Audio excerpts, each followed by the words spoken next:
Smith alongside Brad Smith, and this is Yahoo Finance's flagship show, The Morning Brief. 30 minutes until the opening bell on Wall Street. Futures are muted on the heels of what was initially another hot inflation print, although revisions calming some of those fears surrounding inflation. Both the headline and core readings coming in stronger than expected. That's right. Plus, a fresh read on the consumer. Home Depot missing revenue expectations. Consumers pulling back on some spending there. Shoppers postponing those bigger do-it-yourself, the DIY projects that weighed on results for sure. So let's get to the three things that you need to know before the opening bell. Yahoo Finance's Jared Blickery, Jennifer Schonberger, and Madison Mills have more. Thank you, Brad. Stock futures muted this morning after a fresh reading on inflation. PPI data coming in a little bit hotter than expected in April, showing signs that the stubborn inflation, well, they're just not letting up. And investors are going to be looking to Fed Chair Jay Powell's speech later this morning that could shed light on the path of interest rates. More signs of sticky inflation could further diminish expectation of the Fed's interest rate cuts this year. President Biden announcing sweeping increases on tariffs on $18 billion of Chinese imports, retooling former President Trump's Phase 1 trade deal with China. Imports of electric vehicles, semiconductors, precious critical minerals, and lithium-ion batteries will see levies doubled or even tripled to as high as 100% in the case of EVs. And meme stocks roaring back to life, driven by GameStop. That stock soaring as much as 110% on Monday before paring back its gains. GME was halted for volatility numerous times on Monday. So why all the fuss here? Roaring Kitty, of course, the person who's seen as the Kickstarter of the meme stock frenzy during the pandemic. He posted online for the first time since 2021. GameStop moving to the upside, up over 80% year to date.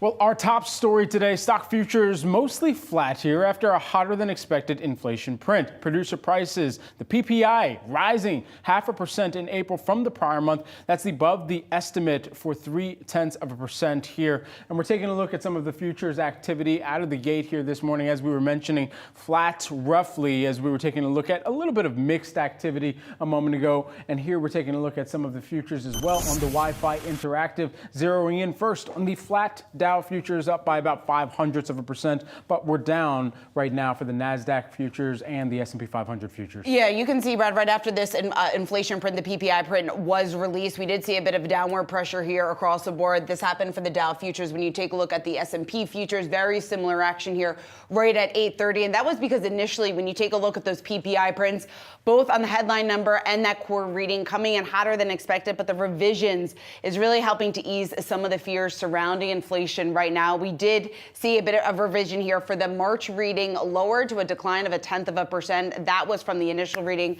of growth of 0.2%. So that has helped relieve some of the fear that was initially out there. And then when you take a look at the action that we're seeing in the bond market here this morning, you're seeing prices under a bit of pressure. You're seeing yields move higher. We also saw some strength in the dollar as well on the heels of this print here out this morning. And of course, this comes ahead of the CPI print later this week. Yeah, and all this in focus because it gives us more read on the consumer, but as well as the production of those goods and services, and even more of those reads on the consumer we're going to hear throughout the course of this week with some big retail earnings set still to drop, even though we got Home Depot earlier this morning. We'll dive into that in just a little bit. All right, first let's start off with that hotter than expected inflation print, that PPI figure. For that, we want to bring in Thomas Simons. He's Jefferies' senior U.S. economist. Thomas, it's great to have you here. So first, just give us your reaction to that PPI print out this morning and whether or not that really is helping or maybe fueling some of the concern out there surrounding inflation. Maybe the worst isn't over. Yeah, good morning. I think that it's an interesting dynamic that we have here this month because we have the PPI data released the day before the CPI, right? The CPI, I think, is actually much more sort of informative about what's going on with consumer inflation and what people are really seeing on the shelves and prices at the pump, et cetera. What they're actually paying out of pocket. But the PPI data is informative about things like margin that producers are capturing, and sort of like how much they're able to pass prices through to people that are influencers that are further on down the supply chain, right? So we see some pretty strong pricing power here for the data that we got in April. You mentioned earlier there were some downward revisions to the March data, but as we see things here this month, it suggests that there is still some pretty significant inflation pressure that is going to continue to be passed along. Thomas, if we continue to see a higher than expected print come in for CPI, what does that do for the Fed's calculus, and does that mean that we won't get a cut until perhaps December or even next year? Yeah, I mean, that would be consistent with our view. We don't think that we're going to see any rate cuts before maybe November or December. And at this pace, possibly not even this year at all. The inflation data continues to show that there is risk that if the Fed were to cut rates, that they, could risk, stoking the inflation pressures even a little bit more and potentially sending inflation to higher levels that are, really uncomfortable relative to their 2% goal. So, we still see the economy as generally being relatively high pressure. There are a lot of different sources of inflation that are not really particularly sensitive to interest rates, but those that are going to, sort of obviously, jump higher again if interest rates are cut. And, broadly, we see a lot of issues with just an inability for the economy to really expand capacity to produce, more supply in areas, especially in the service sector, where there is significant demand, and in a lot of cases demand that is inelastic and difficult to really see substitutes for. Thomas, talk to us a little bit more about the relationship between CPI and PPI and how much PPI is really an early indicator or a leading indicator of maybe what we could see tomorrow morning. Yeah, so I mean, getting a little bit inside baseball, I suppose, the PPI and the CPI are, I guess, a little bit sort of less related than they used to be in the past because of some methodology changes that went through with the PPI a few years ago. But right now, when we look at the PPI, again, I sort of hinted at this a little bit earlier, it's really measuring the margin that's captured by wholesalers. So to the extent that they are capturing more margin and PPI goes up, that means that their pricing power is improving, that they're more and more able to pass through price increases to the agents sort of further on the supply chain, and the consumer really is that last person on the supply chain, and eventually is one that's going to be seeing that price increase eventually is sort of at the end. And I think that if we were seeing a stronger disinflationary trend, we would see it in the PPI first, right? We would see first that producers are less sort of, able to pass through price increases. Their margins would shrink. That would eventually lead to, consumer prices falling further on down the chain. But to the extent that we see the, continued price pressure here earlier on in the supply chain, it suggests that we're further away from seeing more relief for the consumer.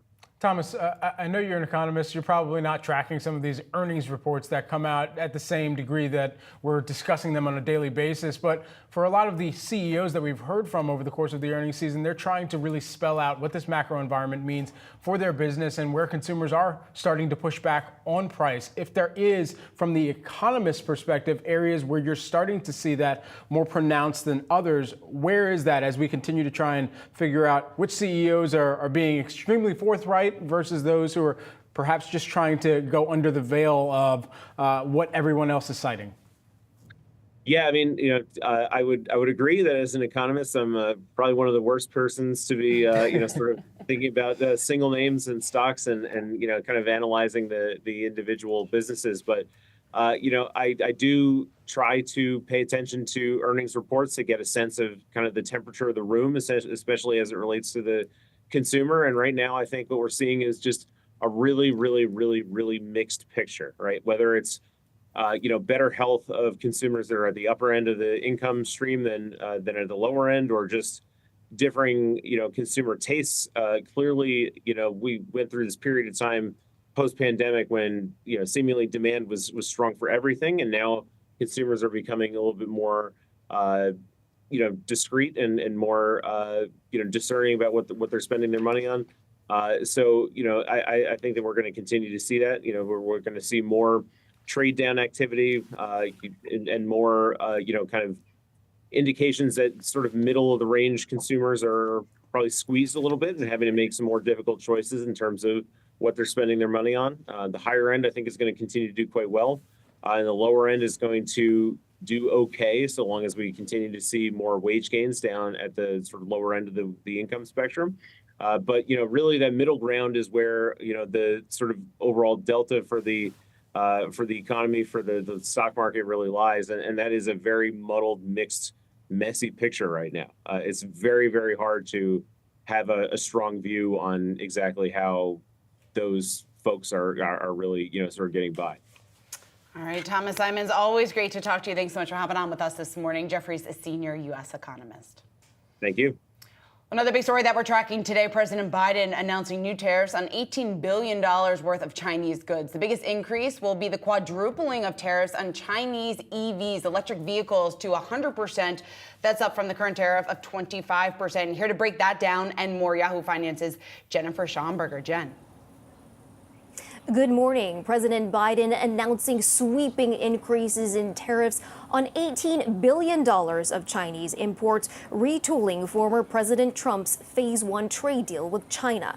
Imports of electric vehicles, semiconductors, critical minerals, and more will see levies doubled or tripled to as high as even 100% in the case of electric vehicles. Take a look at that list. Aluminum and steel will see tariffs tripled to 25% this year. Semiconductors will double to 50% by next year. Electric cars, as mentioned, will quadruple to 100% this year. And lithium-ion batteries will triple to 25% starting this year and being phased in through 2026. The jump in tariffs are a result of a 4-year review mandated by U.S. Trade Representative's office to reevaluate the economic impact of tariffs implemented under the Phase 1 deal by former President Trump. The USTR concluded that China has not eliminated many of its poor transfer technologies and practices and instead has become more aggressive in certain actions, including cyber intrusions and cyber theft. Treasury Secretary Janet Yellen warned China during her trip there last month about U.S. concerns of overcapacity in certain sectors, including solar panels and EVs. China's foreign ministry reportedly responding this morning, opposing the tariffs, saying that they're a violation of the WTO's rules and that they intend to take measures of their own to protect their interests. Senior White House officials say that these actions are not political in nature and that officials have been assessing China's unfair trade practices for some time. They argue that these actions are key to the transition to green energy here in the United States and creating manufacturing jobs here at home. They refute the premise that these tariffs will be inflationary, saying that they are targeted, and if there were 10% tariffs across the board, that would be inflationary. Former President Trump says President Biden is ripping off his strategy, and he's proposed 60% tariffs on all Chinese imports if he were to be elected. Back to you. All right. Thank you, Jennifer. Stay tuned for our live coverage of President Biden's speech coming up 12:10 p.m. Eastern. You do not want to miss it. Well, the meme trade, it's back. GameStop, AMC, and BlackBerry all surging here pre-market. They're taking a look at some of the big jumps. This is after the return of Roaring Kitty to social media, but shares still remain far below their 2021 highs. Yahoo Finance's Jared Blickery, the meme master, has the breakdown. What do I do to deserve that title? I appreciate that. Let's put up the Wi-Fi Interactive behind me, and I want to show you what happened yesterday. More importantly, what is happening this morning. So here's AMC. By the way, this is our Yahoo Finance trending tickers list, and we're going down. A lot of those meme names are just dominating. But here's AMC. It was up 78% yesterday. It is up 125% in the pre-market to $11.69. Have not seen that price highs in, I believe, years. Here's GameStop, very similar, return to yesterday, about 75%. GameStop was up yesterday. Today, this morning, it's up 122% to $67.74. You take a look at BlackBerry, that's 23% this morning. Beyond Meat, that's another 20% this morning. Virgin Galactic, Cost, and the list goes on. So it's been really impressive to see these resurgence. And I would say that we actually saw this a few weeks ago. I saw Carvana, Beyond Meat kind of perking up. So there was a lead up to it. But I want to close here with some longer term charts and just show you, because Brad, you said something very important, that we are still in the bottom end basically of these long term trading ranges. Here's AMC. Here are the all time highs we had in 2021. Here's where we are now, still at the bottom. GameStop actually looking a little bit better for this cohort, but here's BlackBerry at the bottom. Here's Tilray going to be off the bottom again, and then here's Beyond Meat. So there's a lot to be proven here, and I don't know that we're going to be able to get up to some of those record highs in anything other than GameStop, which is the only one seeing signs of life here that are material to its past, but we'll have to see how this plays out. I would also mention options expiration this Friday. Going to be a lot going into that, guys. All thanks to Roaring Kitty for right now. All right, Jared, thanks so much. Let's take a look at a stock that is trending here this morning, and that's Home Depot. Shares are under a bit of pressure. It did miss revenue expectations, falling just a bit short. You're looking at losses of about 0.8%. The home improvement stock under some pressure after consumers spent less on home improvement for the quarter. Yahoo Finance senior reporter Brooke DePalma is in the newsroom with a breakdown. Brooke. Yeah, good morning, Juneau. We're seeing shares down roughly 1% in pre-market trading here as investors digest yet another quarter of softer than expected sales from the home improvement retailer. Now, the company did report a 2.8% drop in sales and a 3.2% decline here in the U.S. alone as consumers pushed off those larger discretionary projects yet again. This as interest rates and inflation have remained high, causing consumers to think twice before heading to the stores. During this past quarter, they did visit the home improvement retailer Home Depot less, and when they did go, they spent less, and that caused foot traffic to drop roughly 1% in the quarter, and ticket sizes came in 1.3% less compared to last year. Now, cold and wet weather also caused a delay to the key spring selling season at Home Depot, and investors, though, they are somewhat encouraged that the management did reiterate its full-year guidance with total sales growth of 1% and a comparable sales growth, which takes out store openings and closures to drop 1%. And so really, investors really digesting here. The call is still underway. We'll continue to monitor it this morning. Thank you, Brooke. A lot to track on shares of HD here today. Stay tuned for more of our coverage on Home Depot earnings. Former CEO Bob Nardelli will join our flagship show Catalysts at 11:15 a.m. Eastern. You don't want to miss that. 10:15 a.m. Eastern, excuse me, because that's what time Catalyst is. And I host the show that's at 11. It's a different show, yeah. Let's talk Walmart here this morning. Walmart, unfortunately, cutting hundreds of corporate jobs and asking both remote workers and employees in smaller satellite offices to move to their larger hubs in Arkansas, New Jersey, and Southern California, according to multiple reports. The retail giant, which will report its latest earnings on Thursday, will allow remote workers to keep a hybrid schedule as long as they are in the office for the majority of the time here. So this a significant move that we're hearing from Walmart, the country's largest employer. We should remind folks out there as well. And one of the huge things when they do make an announcement like this, it's a larger question of where they might be repositioning or reallocating certain human capital resources within the organization, knowing some of the areas that they're spending heavily on right now, trying to beef up their rewards program, and then also trying to best manage inventory at a juncture where they've continued to really invest more into that e-commerce platform to kind of in a period of normalization that we're hearing about in the consumer right now too. Yeah, and obviously this also just goes to cost-cutting efforts here across the board. They're trying to slim down some of their budgets here. Elsewhere, they're trying to reallocate some, or I guess move some of their employees there to areas where they already have a large presence, where they already have a large office. They are saying that they are going to maintain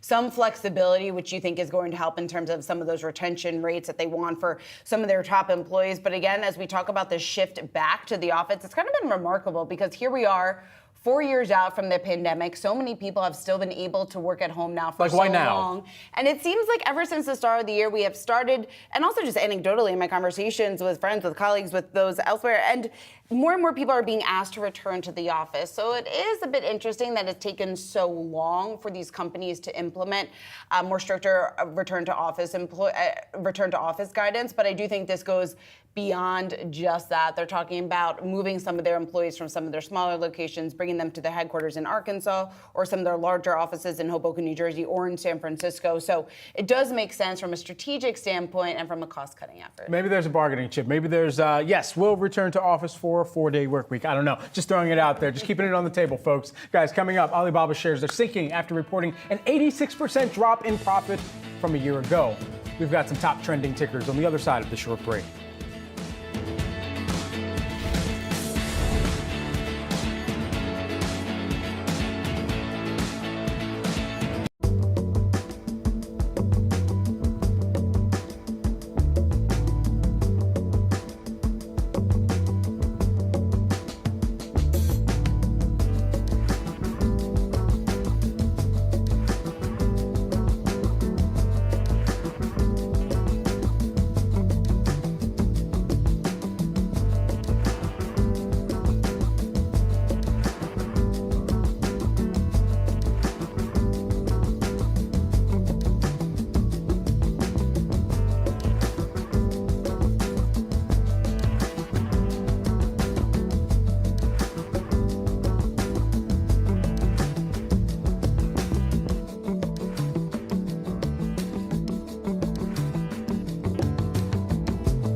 Shares of Alibaba sinking this morning after it saw a profit plunge 86% from a year ago. But the Chinese e-commerce giant did see a revenue come in and beat expectations for the fourth quarter here. Taking a look at the shares, they're down by about 5.2%. Shauna, I don't print off too many earnings reports, but I printed off this one here today for Alibaba. One of the huge things, of course, was the profit drop. It was just so striking that I thought it was worth the printed paper and the ink. But at the end of the day, one of the things that they also mentioned was areas of acceleration of growth in customers in cloud computing revenues specifically. That's the more profit-friendly part of their business. However, you still got to look across one of the major items within China as this moderating consumer continues to impact the e-commerce and marketplace revenue there. Could have just printed the 86% number, save some paper. I could have done that. Yeah. You know, killing a lot of trees with that. Well, but it's worth it. You made your point. So it was worth the prop to make the point. But let's get back to the larger story, because this is also, when you take a look at Alibaba, you take a look at these results like you're talking about here, that 86% drop in profit, it is or net income, it's worth taking a look at and it's worth zeroing in on, because Alibaba is a barometer for so many of these other larger Chinese companies here, and also just gives us a sense of the recovery or lack thereof that is playing out, the pressure that Chinese consumers remain under as the economy does continue to struggle. And then Alibaba specifically, there has been some concerns, and has been voiced by a number of analysts, even some inside the company, about losing some of their market share here to some of their rivals out there, namely Pinduoduo, PDD, when it comes to some of that lost business. So there are certainly a number of concerns that continue to surround Alibaba, but when you take a look at the extended action here on shares, off just about 5%. I think you could chalk that up to some of those persistent worries that the company has had around the weakening consumer here in China, the 86% drop that you noted there in net income, and then also just how long it's going to take for this recovery to play out and to really start to pick up more steam. Yeah, and I think that's where they're going to lean into one of the more profitable elements of their business here, especially as we had all expected for Alibaba to be in kind of the 6 different group breakup and 6 different segment breakup by this point in time. You kind of move past all of that, and now focus is really on, all right, where they're going to be able to drum up even more demand for some of their portfolio clients within that cloud intelligence group, which actually saw for the quarter ended March 31st, that ultimately grew by about 3% year over year. And so really investing further in that, further in compute, database, and AI products there. Larger question of what those AI products will look like. You don't really annex Alibaba to the same AI conversation that you would a Microsoft, an Alphabet, or Google, or even, I'm not going to put Apple in there, but a Meta Platforms at this juncture. Yeah. Yeah, and I think that that's a big question too, just in terms of what that growth looks like and what their plans in terms of future capital allocation, what that exactly looks like, their investments here for AI. All right, let's talk about another trending ticker here on Yahoo Finance, and that is Tesla, reportedly starting to bring back some of the employees that they let go not too long ago. Now remember, this is the group that CEO Elon Musk laid off, part of the supercharger unit that was just last month. This is according to a report here from Bloomberg. Now, among those being rehired is Tesla's director of charging for North America. And this comes on the heels of what seems to be a massive reversal here under Musk, initially making headlines last week just about the plans to pretty much dismantle the entire group. Now it looks like he is bringing some of those key former employees back. I spoke to the CEO of Blink Charging on the show yesterday and was asking him what exactly this means for his business, whether or not he would potentially be interested in some of these Tesla employees that have been let go. And he essentially said yes, right? What's up? It could be very beneficial for his business, given their experience, given their knowledge within Tesla. So I think as you see this quick reaction from others within the industry looking to capitalize on what Tesla had seemingly left behind, at least for a couple of days. But again, this reversal under Musk, I mean, you can go so many ways with this conversation. One, if you want to focus on the supercharging business itself and that industry. But two, I think, and maybe the more interesting part of this conversation is just the dysfunction that seems to be playing out right now inside Tesla and exactly what that culture is, and maybe potentially a toxic culture, as some former employees are calling it right now. I mean, many employees have come out in the past, whether it be the toxic workplace environment, whether it be allegations of discrimination within the workplace. I mean, you just continue to file this away under what the heck is happening at Tesla as of right now.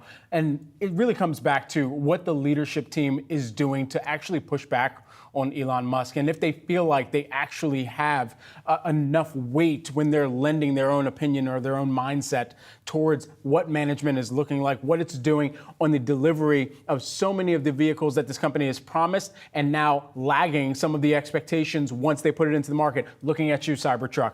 Also, you think about the ultimate investigations that are still taking place and ongoing into full self-driving, a major marketing point for Tesla. That's still a large question mark. And then it comes down to the culture that you mentioned and dove into a moment ago. This company has had question marks around its culture, swirling around it for the better part of the last 7-8 years. Let's just sum it up as that. And so all these things considered, it can be a hit on talent acquisition in the future. If you have people, highly skilled, very smart people who don't want to go work for Tesla or Elon Musk, what does that do for the profile and for the valuation in terms of factoring in any type of growth prospect for this company to eventually get to the same type of production standard, sentiment standard as some of the large behemoths within this motor vehicle landscape that, yes, have pulled back on some of their own ambitions for electric vehicles in this near term, given some of the waning demand, but still have far more expertise in operating and making sure that they can scale up when the time is necessary. Certainly. All right, let's take a look at another trending ticker here ahead of the opening bell. We got the opening bell in just about 90 seconds from now. On holding. Love it. That stock soaring up just about 15% here in early trading. The company reporting net sales that jumped 21% from a year ago. Also reiterated its full year net sales target of at least 30% growth now. So obviously the street very encouraged by what it saw. I'm taking a look at a quick analyst reaction here in the terminal. Baird saying that it's given Q1 had been seen as the low point of the year for revenue growth and margin expansion. The update here strengthening Baird's conviction in the full year outlook. So again, very optimistic at this point, just in terms of that outlook and what the next couple of quarters could look like for On Holdings. Yeah, I don't want people to be confused by me saying love it, as you were mentioning it, with a recommendation at all. It's not. You just love to see a solid reaction on an earnings report like this, especially when you've got a beat on top and bottom line here. And of course, we've spoken with the CEOs, the co-CEOs here on Yahoo Finance. One of those co-CEOs, Martin, saying the first quarter was a very strong start to the year, further step in the execution of that long-term strategy. And this is a premium sportswear brand, and that's where they want to play at, and that's why it's so darn expensive. It is very expensive, but people are buying them, and then it also points to the fact that the consumer in certain pockets remaining a bit more resilient than forecasters had initially anticipated. Indeed. We're taking a look at the opening bell here on Wall Street and in Midtown Manhattan, Times Square at the NASDAQ, where you've got Nano ringing the opening bell. Okay, good for them. Nano got some funfetti. Then you've got DeWalt. Is anybody in the construction mood today? Oh my goodness, Bob the Builder. Yes, we can, right? Energy is served over at the NYSE. Let's do a check of the markets, sponsored by Tasty Trade here this morning. Everybody loves Bob the Builder. Why not? Who doesn't? Yeah, all right. Well, I'm not sure if he's affiliated with DeWalt or not. But anyway, taking a look at some of the major moves that we're seeing here out of the gate this morning. The Dow Jones Industrial Average flat just barely to the upside here right now. And then additionally, the S&P 500, you're seeing that flat but to the upside. And the NASDAQ composite says, hey, yeah, we can be flat, but to the upside too. So we'll see if we can get a more concerted move to the upside here. But as of right now, market's still making up their mind. Bit of a muted reaction, or muted open, that we should say here for the market. All right, let's get over to Jared Blakely as a closer look at maybe some of the movement that we are seeing elsewhere. Jared. Yeah, just trading around the unch. That is the unchanged, as they say. I'm going to show you the S&P 500 over a little bit of a longer term frame than I usually do. Here's a 3-year look. Just want to point out, we are now S&P 500 trying to make its 4th straight week of gains here. And the prior times when it had a 3-week bounce off the lows was back there in October of last year and also in March of last year. Both of those produced really nice runs with some upside follow through. So I think that's what traders are looking forward to potentially this time. Now, I think a lot of that hinges on CPI and what's going to happen tomorrow. That could be the catalyst up or back down. But until then, maybe we're in a little bit of a holding pattern. The PPI number is really not moving the market too much. Now, here are the sector actions for today. We have real estate up 0.8%. Utilities also in the leadership position. Really interesting that interest rate sensitive sectors continue to lead here.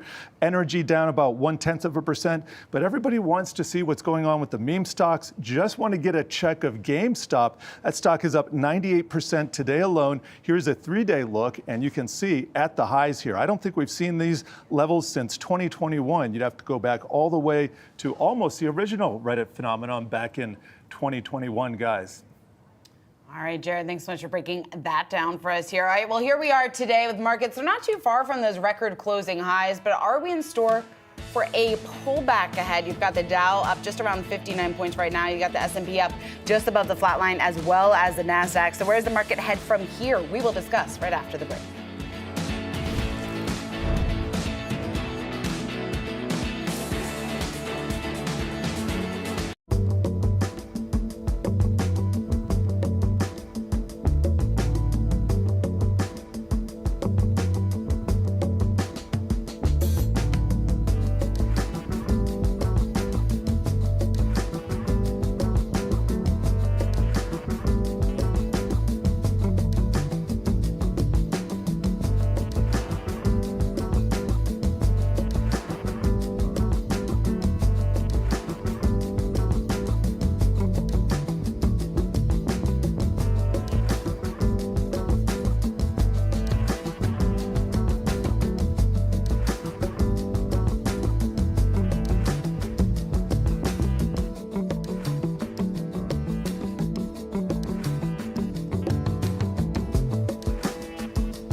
Stocks are trading to the upside, at least for the Dow and the Nasdaq here shortly after the open. Now, quickly pairing some of those earlier moves to the downside that we did see on the heels of this morning's PPI print. Why?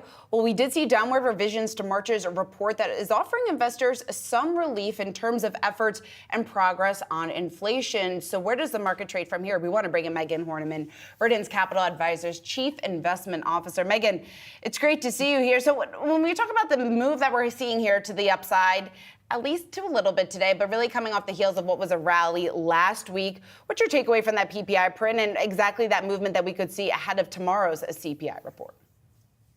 I think what we're seeing right now in the market is it's getting very complacent. The PPI report today, the slight downward revision we had to March, I'm not focusing on that. What I'm focusing on is that 3.1% year over year when you exclude all of those volatile items. When you look at within that PPI report, it's services. And what has the Fed told us? That service inflation is very sticky. This isn't the only report that has warned us that inflation is not going in the right direction. You can look at the ISM manufacturing report. You can look at the ISM services report. All of these things are showing that inflation and prices are trending higher again. The market's completely complacent to this. The Federal Reserve is complacent to this, and we need to get some more hawkish rhetoric, or we're going to continue to see inflation pressures go higher. So what does that mean in terms of portfolio repositioning right now? So we've been holding on to cash, an overweight cash position, really this whole year.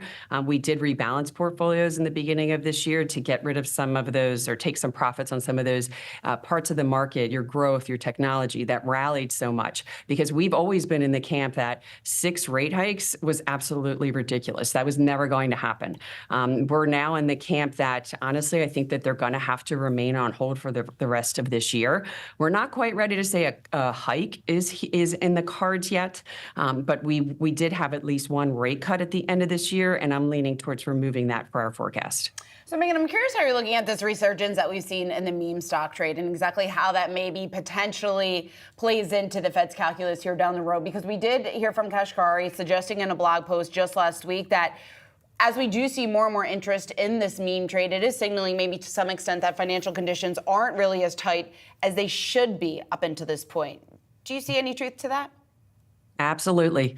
This meme stock craze was crazy when it occurred back in 2021. It's just as crazy as it is now. And if you look at something like the U.S. Financial Conditions Index, this is showing that financial conditions are actually easy. This is a problem, and now we're seeing this speculation trades, the fear of missing out. This is all a bigger risk to the market. This is why we think we can still see at least a 10% correction. The timing of that, we're not exactly sure, because remember, markets can stay overbought. They can stay in this complacent area for longer than they should be. But when they do, that crash can be actually a little bit more than people anticipate. And so compare what we've seen in some of the trading frenzy within this kind of meme stock iteration versus the one of 2021. I mean, that one saw much larger short interest positions really become eradicated, essentially, or have to be covered. But that's not the same case. Shorts have not, even been as vocal about the positions in comparison to what they were back in 2021. Mm-hmm. Yes, and if you think that the people that are putting this stuff on Reddit or whatever social media recommendation tool that they're using, if you think they got smarter over the past couple years, well, I'll tell you, hedge funds got much smarter. So I think that you're seeing that hedge funds learned from the mistakes back then, and they're not going to be positioned or as exposed if this were to reoccur like we're seeing lately.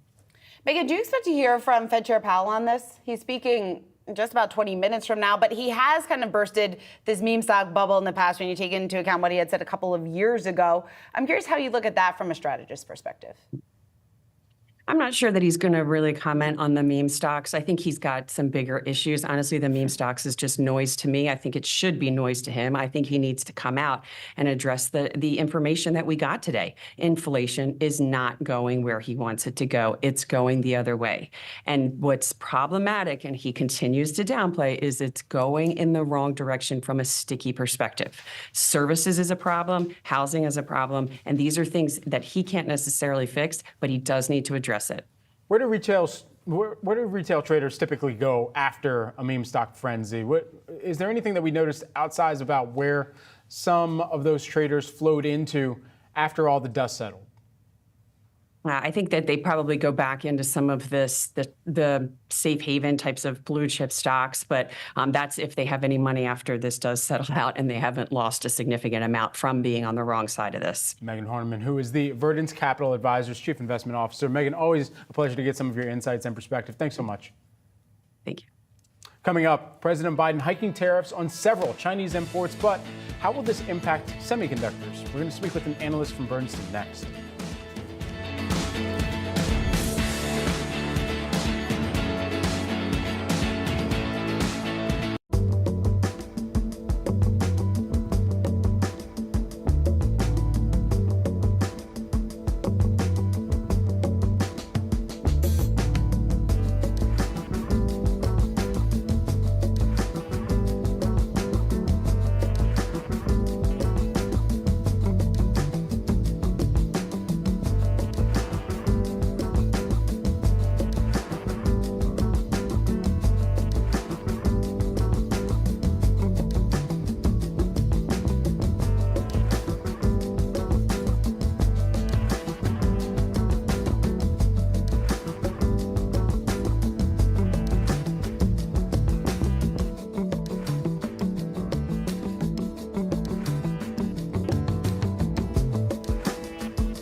President Biden raising tariffs on several Chinese imports, including chips. Now, chips are going to be subject to a 50% tariff rate starting in 2025, double currently, which is 25% tariff. So what could this mean for the broader escalation of the chip war that's playing out between the U.S. and China, and who stands to have the most to lose? For that, we want to bring in Stacey Raskin, Bernstein Managing Director and Senior Analyst. Stacey, it's great to have you here. So talk to me just about this broader escalation. You brought it up in your notes that it's one of the things that's on your radar here as we get news of the tariffs today. So what exactly does that mean then for the larger chip sector?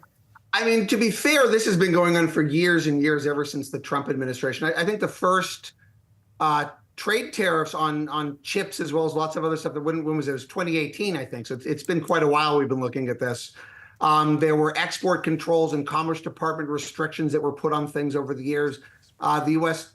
put Chinese companies like Huawei and others on the entity list, which made it very difficult for them to do business with U.S. companies. So it's not like this is a new thing. Right? This has been going on for like many, many years at this point. Right. And so, Stacey, it also comes back to what's exported here. And I think you started to get at that in your answer. Is it clear right now? Because, I mean, we're taking a look, and we were taking a look in our morning meeting at some of the companies that have the largest outsized revenue exposure to China here, and Intel, Applied Materials, Texas Instruments. You need to be a little careful with this. Number one, I Sure. think the tariffs he's talking about are not exports; those are imports. Okay. From China into the U.S. And I notice you're right. It's going on from semiconductors from 25% to 50%. The U.S. actually imports very, very little in the amount in terms of like raw semiconductors from China. Right. Last time I looked at this was again from 2017, but even then, the U.S. imported less than $10 billion of raw semiconductors from China into the U.S. Today, it's likely lower because of the nature of some of these controls have been put on over the years. But in the context of a semiconductor industry that's over $500 billion, it's a drop in the bucket. You have to remember, most semiconductors travel between the U.S. and China inside other things. Rather than chips, they come here inside smartphones and PCs and TVs and that sort of thing. Right. You were talking about a revenue exposure. You need to be a little careful there as well. Most semiconductor companies will have an outsized reported revenue exposure to China. That's because the electronics are assembled in China. So, for example, if a company's selling stuff to Apple, all of that revenue will show up as China revenue, likely because the iPhones were assembled in China, whether or not those iPhones are actually consumed in China or not. So you have to be a little careful when you're just looking at the raw reported numbers. Certainly, and that's what we were trying to get at. That's what we were trying to clarify at the end of the day. So for investors who are trying to figure out exactly if there is a significant delta or if there is a change in operations at all here. The direct impact from raised tariffs on semiconductors is likely very little. And again, that's like the reason I alluded to earlier. The U.S. just doesn't import a lot of direct semiconductors from China. They just don't. It's maybe a few $1 billion. It's not any more than that. So there's no direct impact. Now the indirect impact, again, risks of further escalation, like counter actions from China, things. I don't know. Those have been the issues that we've been dealing with in the last several years. By and large, they have been manageable. I remember going back a few years ago, people were very worried about the escalation of all this stuff, trade and tariffs and everything. I think there was some impact, but at the end of the day, it's not like it slowed anything down. Like things have been broadly fine in semiconductors since then. Yeah, Stacey, there is a report out from the information, it looks like overnight, saying that China is asking tech giants to ditch NVIDIA chips and trying to, encouraging them to buy local instead. And going back to what you were saying, the escalation, the tit for tat, what exactly this could mean. Maybe it's not specific, or maybe it's not going to have a huge impact on NVIDIA's business. But I guess going back to what Brad was just saying, how we should be thinking about the escalation in the So for NVIDIA, for that, I mean, NVIDIA already is barred from selling most of their stuff into China anyways. Yeah. They do have some parts that they have made redesigned to constrain to the export restrictions that are legal to sell. The problem with those parts, unfortunately, is to fit them within the confines of the export controls, they have to really hamstring the performance. Because of that, the performance of some of the local Chinese stuff is actually better than the legal parts that NVIDIA is allowed to sell. And so because of that, it's likely that the Chinese are going to be buying more of the local parts anyways, with whether or not the government's mandating it or not. So again, I don't think there's a lot of direct impact. The issue, though, however, is the growth of these local ecosystems. So we are seeing Chinese companies that are starting to build AI chips. we're seeing Chinese companies that are, China's been really buying a lot of trailing older generation process manufacturing equipment. And they're building up a local older generation semiconductor ecosystem because we've shut them out of the leading edge. Most of this stuff, I don't think you'd want to do stuff like that. Huawei's making chips on really older generation process technology. You wouldn't want to do it if you didn't have to do it. But if you have no choice, you will do it. And I think that is the longer term risk is the U.S. By their actions. And I understand the national security rationale to go after this, but we are forcing China to become creative in all senses of that word. And you're gonna force them, drive them to find other solutions that maybe they would not have done in the past. And again, in 10 years, we may have a much broader decoupling. China may develop, they're already developing local solutions which are not as good as what's available in the rest of the world. But if you don't have any choice, you'll go ahead and you'll go down that path. And they are clearly going down that path. Stacey Raskin, who is the Bernstein Managing Director and Senior Analyst. Stacey, thanks for taking the time here today. You bet. All righty. Everyone, we've got some breaking news. Adam Selipsky, who is the CEO of Amazon's cloud unit, AWS, is stepping down next month after 20 years with the company. Senior Vice President Matt Garman will take Selipsky's role effective June 3rd. In a memo to employees, Selipsky said he was leaving AWS to spend more time with his family, saying the future is bright for the cloud company here. We're taking a look at shares of Amazon here as well this morning, ticker symbol AMZN. They're down right now by about 0.9% here. Of course, this one of the largest profit-producing parts of the Amazon business here. And so a major impact when you've got a seat change at the head of this division. Yeah, massive. He inherited the job or took over the job as AWS's head 3 years ago, following the footsteps of Jassy. And Jassy, in a statement right now, is writing, quote, "I'd like to thank Adam for everything he's done to lead AWS over the past 3 years. He took over in the middle of the pandemic, which presented a wide array of leadership and business challenges here." And like you were saying, obviously the importance of AWS, the revenue, the growth driver that it is for the for Amazon's larger business here. That is why we are seeing the impact on the stock here with that executive shakeup, with the stock off just about 1%. So again, Amazon saying that Adam Selipsky will be stepping down as AWS CEO. Yeah, this just after he had made an appearance as well here on Yahoo Finance with Opening Bid with Brian Sazi as well, talking about the cloud services businesses reaching a monumental milestone, talking about hitting the $100 billion run rate as well. You can see that full conversation, a larger question of, all right, so where does this kind of pivot some of the larger ways of getting towards even more capitalization or compound annual growth on top of the milestones that this part of the business for Amazon has already hit? Everyone, we've got all your markets action ahead. We'll continue to track Amazon and all of the other thousands of tickers out there on the other side of this short break. You're watching The Morning Brief.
As usual, it's all about AI on Wall Street. Hot on the heels of Apple's iPad launch event last week, Google is going all out for its I/O developer conference today. The company expected to announce new AI offerings for its services. Meanwhile, as Apple and Google transform their voice assistants into chatbots, OpenAI is transforming its chatbot into a voice assistant. The company just announced a new ChatGPT that listens, looks, and talks. Okay, so we're getting one step closer to Black Mirror here, but ultimately, I think it really does continue to showcase just how much of the capital expenditures that are going into these generative AI ambitions for companies, which we've heard about on the earnings calls for Microsoft, for Alphabet, for Meta Platforms, and how they're all anticipating for the spending in this first quarter to really have been perhaps the trough of that spending that they're continuing to put forward here. And the return on that investment is key here. And I was looking at one of the particular surveys around Deloitte's digital media trend surveys, and the return on investment that these companies are looking for within the organizations for productivity, for scaling up growth, or hyper-scaling even. It really is going to take billions of dollars for a lot of these companies, quite frankly, earmarked and put forward into some of the major investments in generative AI to actually see the results of this come forward in the near-term period of time. But it's a long-term bet. It is. And I think the pressure is on Google, right? And what it's going to announce today on the heels of that OpenAI announcement that you talked about that we got yesterday, also on the heels of reports that Apple is actually teaming up here with OpenAI. That, of course, and it was viewed as a loss here for Alphabet. We saw that in yesterday's trading action. It's off just a fraction here today ahead of this. But I think Alphabet does have the potential here to surprise to the upside. It is expected to unveil some new features that could be enough to excite the street, to excite analysts when it comes to tie-ins to its search business and to its broader ecosystem here. Bank of America writing about the event here that it could help solidify the case for Google and the Android ecosystem as a net AI beneficiary. So exactly what we are going to hear remains to be seen. And also we got to note that this comes ahead of what is expected to be a pretty big announcement from Apple next month when they're going to be expected to talk about their AI strategy. So we'll see, because I think the criticism when it does come to Alphabet is that it still lags behind Microsoft when it comes to those AI efforts. Options AI, since we're talking about AI, has an expected move by the end of this week, post this announcement, of about 3% here for shares of Google. We will see. All right, well, coming up next, Madison Mills. She is joining me at the desk for the next hour of Catalyst. We are going to be taking a deeper dive into the meme stock rally and also what it means for the broader market. Plus, President Biden's China trade tariffs, why he's announcing them now, and what it means for the industries that are set to be impacted.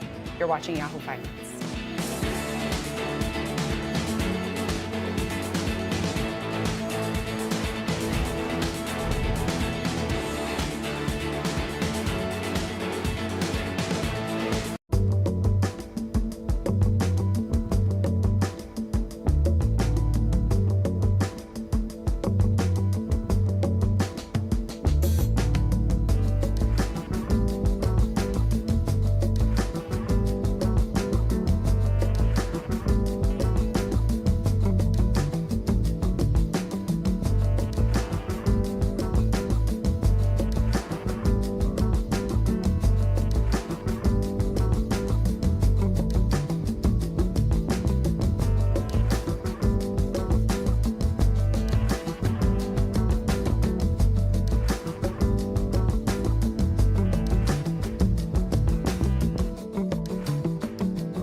It's 10 a.m. here in New York City. I'm Shauna Smith alongside Madison Mills. Welcome to Catalyst. It's Tuesday, May 14th. Let's dive into the catalyst moving markets today. Inflation data briefly pressuring markets with a higher than expected month-over-month PPI number, but revisions in the prior month lessening the impact of today's upside surprise. Stocks looking to the upside off of the news after that mixed report there. And President Biden, a big announcement from the White House coming, trade tariffs on China, setting up his battle here with former President Trump ahead of the election. The tariffs are going to apply to $18 billion worth of Chinese imports. Notably, the president is also maintaining more than $300 billion in Trump-era duties on China. And the meme stock rally continues, but not good news for everyone. The rally costing short sellers nearly $1.5 billion, with more volatility expected to come. Well, stocks are moving to the upside here as new inflation data showing that prices are remaining stubbornly high. Producer prices coming in above estimates across the board. The core number, which excludes food and energy, rising 0.5% month over month. That is compared to the 0.2% rise that was expected. But revisions in the prior month lessening that impact of the surprise here. So what could this mean for the Fed and for markets? Joining us now on this, we have John Porter, Newton Investment Management Chief Investment Officer and Head of Equity. John, thanks so much for being here. We're expecting to hear from Fed Chair Powell any second this morning. I'm curious from your perspective, what does he need to address from this PPI print, if anything? Well, from this print in particular, I don't think he really needs to address anything. But what the markets clearly want to hear from him is that he's committed to a path where the next move in rates is down. And I don't think that we're going to hear him wavering from that narrative evolve. I think that that's the primary area of focus right now is, a focus on when the next cut is, not if. If the market starts to debate the possibility of rate hikes, that becomes a much bigger challenge for the market to digest, in my opinion. Is that something that you think's on the table, John?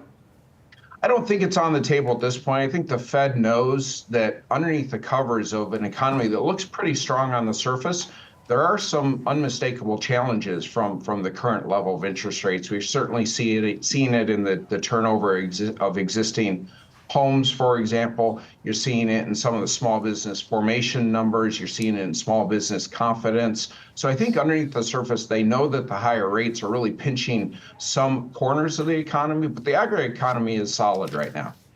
Well, I want to switch gears a little bit to talk about the earnings cycle. Our colleague Josh Schaefer has a story out on how earnings growth for the S&P would be over 8% versus the 5% move if it wasn't for Bristol-Myers earnings. How do you ride the momentum of this market as we're wrapping up the earnings season and as we know that one stock can put that much of a damper on any momentum from the earnings rally? That's absolutely true. There's a handful of stocks that, because of the magnitude of their earnings, they can distort the total picture. But I think if you step back and look at this earnings season, it was a very strong earnings season across the board.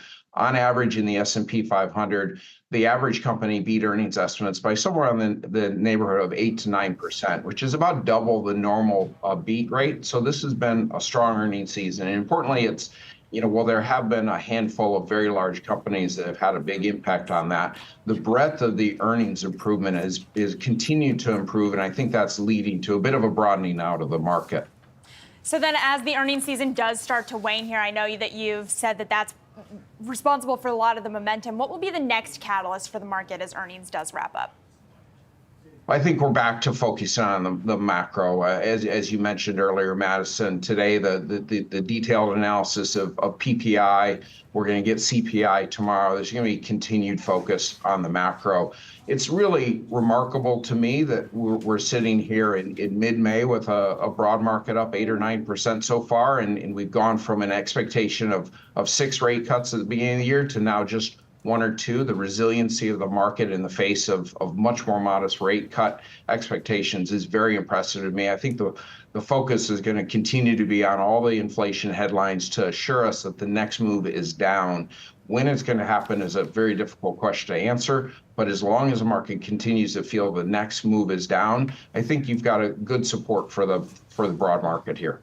John, when you take a look at some of the moves that we are seeing, you got to talk about, or you got to take a look at least the meme rally and what we are seeing in GameStop, what we are seeing in AMC. I'm not going to ask you to specifically comment about that rally that we're seeing in those specific names, but I'm curious from a macro perspective, should we be paying attention to this at all, and why not? Sean, I wish I had a better answer for you. I don't know. You absolutely should be paying attention to it. The question is, what's the message? Why is this happening? What's underlying this move in markets? If you step back, when we had a meme stock rally, back in 2020, 2021, when it was all the rage, when you really got behind it, there was an undercurrent of liquidity there that was an important catalyst for what was going on. If you really understood the implications of liquidity, both in terms of juice for the market, but also to the opportunity for it to create inflation challenges, it would have been some really important issues to understand underneath the surface of that meme stock rally. Is there something like that happening today? It's too early to tell. We're 24 hours into this meme stock rally. But as a fundamental long-term oriented investor, I'm certainly cognizant of any short-term volatility and trying to understand if there's a turning point in the market that I need to have a better grip on. Yeah, and John, that's what I was curious about, just this exuberance that maybe this signals that is in the market clearly, what ultimately this could essentially mean. Even with Powell, he has commented on the meme rally in the past, going back a couple of years, but even how the Fed could potentially be looking at some of this excitement and then what that ultimately means here for the broader markets and for strategists like you. Yeah, I would hope the Fed, like myself, is paying attention to everything, but you also need to have it in keep things in context. I mean, the U.S. economy is what, 22 trillion or something of that magnitude. So you mentioned off the top the losses that shorts had in GameStop and so forth over the last 24 hours. Those are a small drop in the bucket in this massive ocean of our economy. But again, the Fed's not doing their job if they're not paying attention to every marginal incremental data point, trying to understand it. When you look across other parts of the economy, there's plenty of evidence that there's some challenges underneath the surface in the economy that the Fed needs to be mindful of and be cognizant of when they think about their rate policy. When you look at some of the consumer data points in Q1 earnings, you saw some evidence that the pinch from inflation is starting to be felt by consumers. You're seeing on the margin some slowdown in certain cohorts of consumer behavior. And I suspect the Fed's much more worried about that than they are one or two stocks adding a few billion in market cap. All right, John Porter, always great to get your insight here. Thanks so much for hopping on and joining us here this morning. Newton Investment Management Chief Investment Officer and Head of Equity. Turning now to President Biden announcing new tariffs on $18 billion worth of Chinese goods. Imports on EVs, batteries, semiconductors, and other materials made in China will see levies double or triple to as high as 100% in the case of EVs. President Biden also keeping in place $300 billion worth of levies from former President Trump that he had to put on imports from China in 2018 and 2019. So is Biden's decision motivated as much by the upcoming election as it is by U.S.-China relations? Joining us now, we want to bring in our very own Rick Newman, and you're the perfect person to ask. What do you think? Two things are going on here. So the Biden tariffs, first of all, they're pretty small. They're pretty small relative to what Trump did. And analysts I've been following saying they might be so small that China does not even retaliate against these tariffs, which will be good. So first of all, they do fit with what Biden has been doing his whole term, which is incentivizing the development of certain industries here in the United States, or the redevelopment, if you will, reshoring. And we know what those are. I mean, it's semiconductors. That was the CHIPS Act that he signed in 2022. Electric vehicle technology, green energy, the green energy transition, and all the supply chains that go in that. That was part of the Inflation Reduction Act in 2022. So what Biden's doing now is he's just making it more expensive to import those types of things from China. Pretty minor. I mean, electric vehicles, for example, there are practically no Chinese electric vehicles on sale in the United States at all these days. So the 100% tariff there is meant to keep them out. That's the first thing. Number two, definitely targeted at swing state politics, because that's, these are the key states. Pennsylvania, Michigan, Wisconsin, think about those states. There's a lot of manufacturing there, auto industry and other types of manufacturing. Biden wants to be able to campaign in those states and say, I'm looking out for the workers here. So that's another thing this is about. And this is kind of in line with some of the work that we saw from former President Trump to a degree. I'm curious which strategy seems to be more effective at winning voters from those candidates. Who knows? I Rick, mean, we'll find out, I guess. If anyone knows, it's Rick. I mean, for as much as we geek out on these policies in the news industry, Right. I mean, there's been some really interesting research showing that people don't have any idea what Biden has actually done in office. They are just tuned out. I mean, people are busy. Some people are working 2 jobs. They're trying to figure out how to, manage the kids, and you guys know the drill, right? I mean, so people aren't tuned to, Biden's YouTube channel to figure out what he's doing about Chinese tariffs. So, the real question is, will this break through enough? And we've talked about this already. We'll talk about a lot more in the next 6 months. Yeah. But, this election is going to come down to a really small group of swing voters in probably 5 or 6 swing states.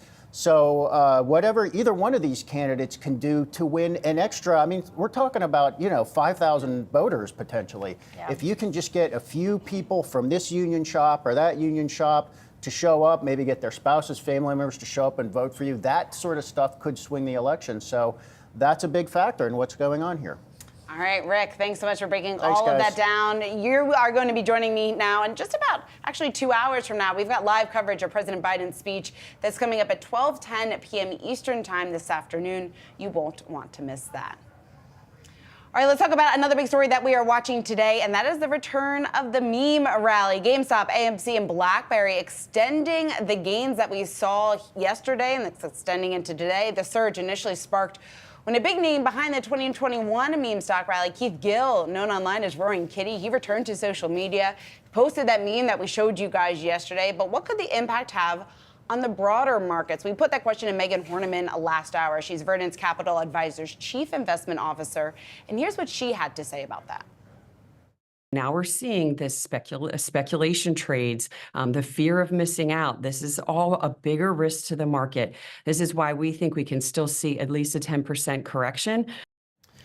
So, Maddie, she's saying that we could see at least a 10% correction. She's talking about what this means in the context of the macro investor, the macro environment, how closely you should or maybe are paying attention to this. But the moves, though, and what this signifies, you go back to the euphoria that's playing out in the market. You go back to maybe how closely Fed Chair Powell is looking at this recent moves and what exactly this could signal. We're still very, very far from those 2021 levels, but we are starting to talk about what we were discussing, 3 years ago? Seems like longer than that, but just 3 years ago. Well, a lot has happened since then, to your point. And it was a great question that you asked our guest earlier about what it means for the Fed and what it tells us about the loosening of financial conditions, because the idea should be that consumers and retail investors are not able to invest the way they were a few years ago because we've had this record-breaking interest rate hike. You shouldn't have as much liquidity on hand to be able to throw at some of these stocks that have no fundamentals backing up their value at the current moment. So it's interesting to look at it from a perspective of whether or not the Fed is going to be bringing up the meme stock return of the meme stock rally here in the upcoming beige book there, particularly given just the run up that we have seen. We also have this AMC fundraising deal, the at the market offering, letting them create new shares opportunistically to finance their debt. That is also leading to some of the gains we're seeing in AMC and really across the board for a lot of the various meme stocks. Yeah, and what's also interesting, Josh Shaver, our markets reporter, sent this over. He has some stats from Vanda Research, and it's interesting here because a lot of times when we talk about the meme rally, it's associated to what happened in 2021. And just to put a little bit more context on what we are seeing right now, GME saw net inflows of just around 15.8 million. AMC attracted 37.5 million on Monday. Now, for reference, that's a far cry from what we saw play out in 2021. Those two stocks in January 27, 2021 saw 87.5 million of inflows and 170 million of inflows for AMC, respectively. So not exactly at the levels that we were looking at back in 2021. And I think also the question out there for so many people is what this participation looks like from a retail trader perspective versus institutional involvement, at least coming out of the guys over at Vanda Research. They're saying that this doesn't mean that retail didn't have an impact this time because GME registered roughly 7% here. Sorry, let me go back to the past 5 trading sessions. The average retail share of turnover for GME, for GameStop, registered roughly 7%. It was about 10% for AMC. So it doesn't mean that it didn't have as much of an impact or as much of influence, but it does imply that we are seeing institutional investor participation here when you take into account the larger number. So that also puts in perspective some of the activity that we are seeing today and what we saw play out yesterday and likely for the remainder of the week as well. All right, well, coming up, a deep dive into Home Depot's latest results. We will break that down and speak with the former CEO, Bob Nardelli, on the other side of the break. Don't go anywhere.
Let's do a check of the markets here, sponsored by Tasty Trade. Looking at not a ton of action here, actually coming off of the market highs when you look at the S&P and the NASDAQ. The S&P basically unchanged. NASDAQ is up about 0.1%, and the Dow just holding on to gains. Now, this might be coming from some commentary that we are getting in from Fed Chair Jay Powell, specifically related to the producer price index from this morning. He said it's pretty much mixed. He said the headline numbers were higher, but there were backwards revisions. We're, of course, disassembling it, taking it apart, and markets and analysts are looking at it, but he would not call that print hot. So that might be just enough to push this market to the upside this morning, but still awaiting some more commentary from Powell, and particularly when he does start to talk about rate hikes. And it looks like right now he is saying that it's more likely that they would hold policies right where they are for a little longer.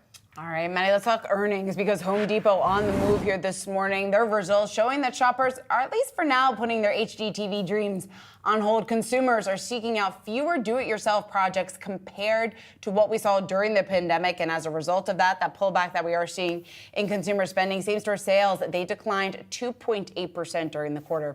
For a deeper dive, we want to bring in Bob Nardelli, the former CEO of Home Depot. Bob, it's great to see you. So I'd love to just get your reaction to these results that we got out from Home Depot this morning and this trend that we have seen on the weakening consumer. What does that signal? Yeah. Well, first of all, thank you for having me. I couldn't be prouder of what Ted Decker and the team's doing over at Home Depot. I think they had a pretty solid quarter, again, given the challenges that we're facing in the economy. I think that, again, his proposed acquisition of SRS for 18.9 is a knockout punch. He'll add that to the Home Depot supply business. He'll own the pro customer while still having over 2,000 stores to serve the residential consumer. So I think they're very well positioned. They're well run. They're organized. And I think they got a terrific product offering across the board in all of the SKUs that they have over there. So I think what is happening is some of the discretionary projects that were done during COVID, post 9/11, when the home became a sanctuary, are now being deferred. Why are they being deferred? We talk a lot about the consumer is strong and they're spending a lot of money. Or are they spending a lot of money but getting less volume? So that's why we see credit card debt accelerating here. So I think they have to be much more discerning in what they're doing. They're being very conservative about managing their bank accounts and their credit cards. I wish we were doing that at the national debt level, to be honest with you. So I think Home Depot will continue to be well positioned. It's well run. They got over 460,000 associates serving, basically across North America and also on a global basis. Bob, what do you mean by spending more at less volume? Is that a nod to services spending going up? Yeah, here's what's happening. I mean, we keep talking about on the news, you keep hearing, well, the consumer is strong, they're still spending. Well, are they spending more because of volume that they're buying, or are they really spending more due to inflation? I deal with businesses 7 days a week, and I would tell you that inflation, we'll see it tomorrow again, is alive and well. I think it's got a long tail. I'm starting to see it more and more, even in the specialty materials. If you think about what we're hearing with Biden putting tariffs on China on EVs, that's not going to help the cost. Most of the EV manufacturers, we heard from Ford losing $100,000 on every vehicle. We hear Musk now recognizes he's got to put more chargers out there. It's a charging anxiety now, not the range anxiety. The challenge will be, does this country really have the power to support an EV fleet when at the same time we have a war on fossil fuels? So the ambiguity and the missteps and the debacles of this administration astounds me. I think we'll see significant cracks in the economy we have. And whoever goes into that White House is going to be hit like a bowling ball with some of these challenges, given where we positioned our country and the economy and the cracks in the economy. So, Bob, before we get into the tariffs, I'm curious just to get your perspective a bit more on the consumer right now, and specifically how you would advise the CEO of Home Depot, Ted Decker, how he should be navigating this, what is expected to be a complex couple of quarters here, because we are starting to see signs of the consumer weakening. I know you were saying that he's been doing a great job here, but just from your experience as the lead, as the CEO of Home Depot, what do you think the next couple of months, what the next couple of quarters will likely look like for this name? Yeah, well, there's no doubt Ted and the team do a magnificent job of marketing, merchandising, and product selection. So what we'll see probably at Home Depot, we're seeing at the grocery stores, people are trading down on brands. They're going more to opening price points. They're buying less of the high-end material. Again, with the home becoming a sanctuary, I think people will continue to want all of the comforts outdoor that they have indoor relative to kitchens, relative to furniture. When's the last time you saw an aluminum web folding chair in the Home Depot store? So I think there'll be a selection process that goes on, and they are smart enough to know how to market that, how to position that, how to provide the continuing services. You may not improve things, but you still have to repair things that are broken. So they'll focus on how do they maintain that customer service opportunities to provide the ultimate service to the consumers that they have out there. And they'll do a great job. They'll look at, if you get another $1 a cart, it's billions of dollars to Home Depot. So they'll figure out how to sell the entire project. If you're coming in to paint something, you get your brushes, your drop cloths, everything related to the project to save you from making another trip to pay $4 and above for a gallon of gas. So they've been through this before. We lived through it in the 2000 period, and they'll come out the other side extremely strong, very, very strong. So I'm going to ask you to put on another executive hat here, Bob. I'm curious, if you were to become the VP of Asset Protection, what would be the single biggest thing that you would do to prevent theft in stores? Well, you raise an excellent point.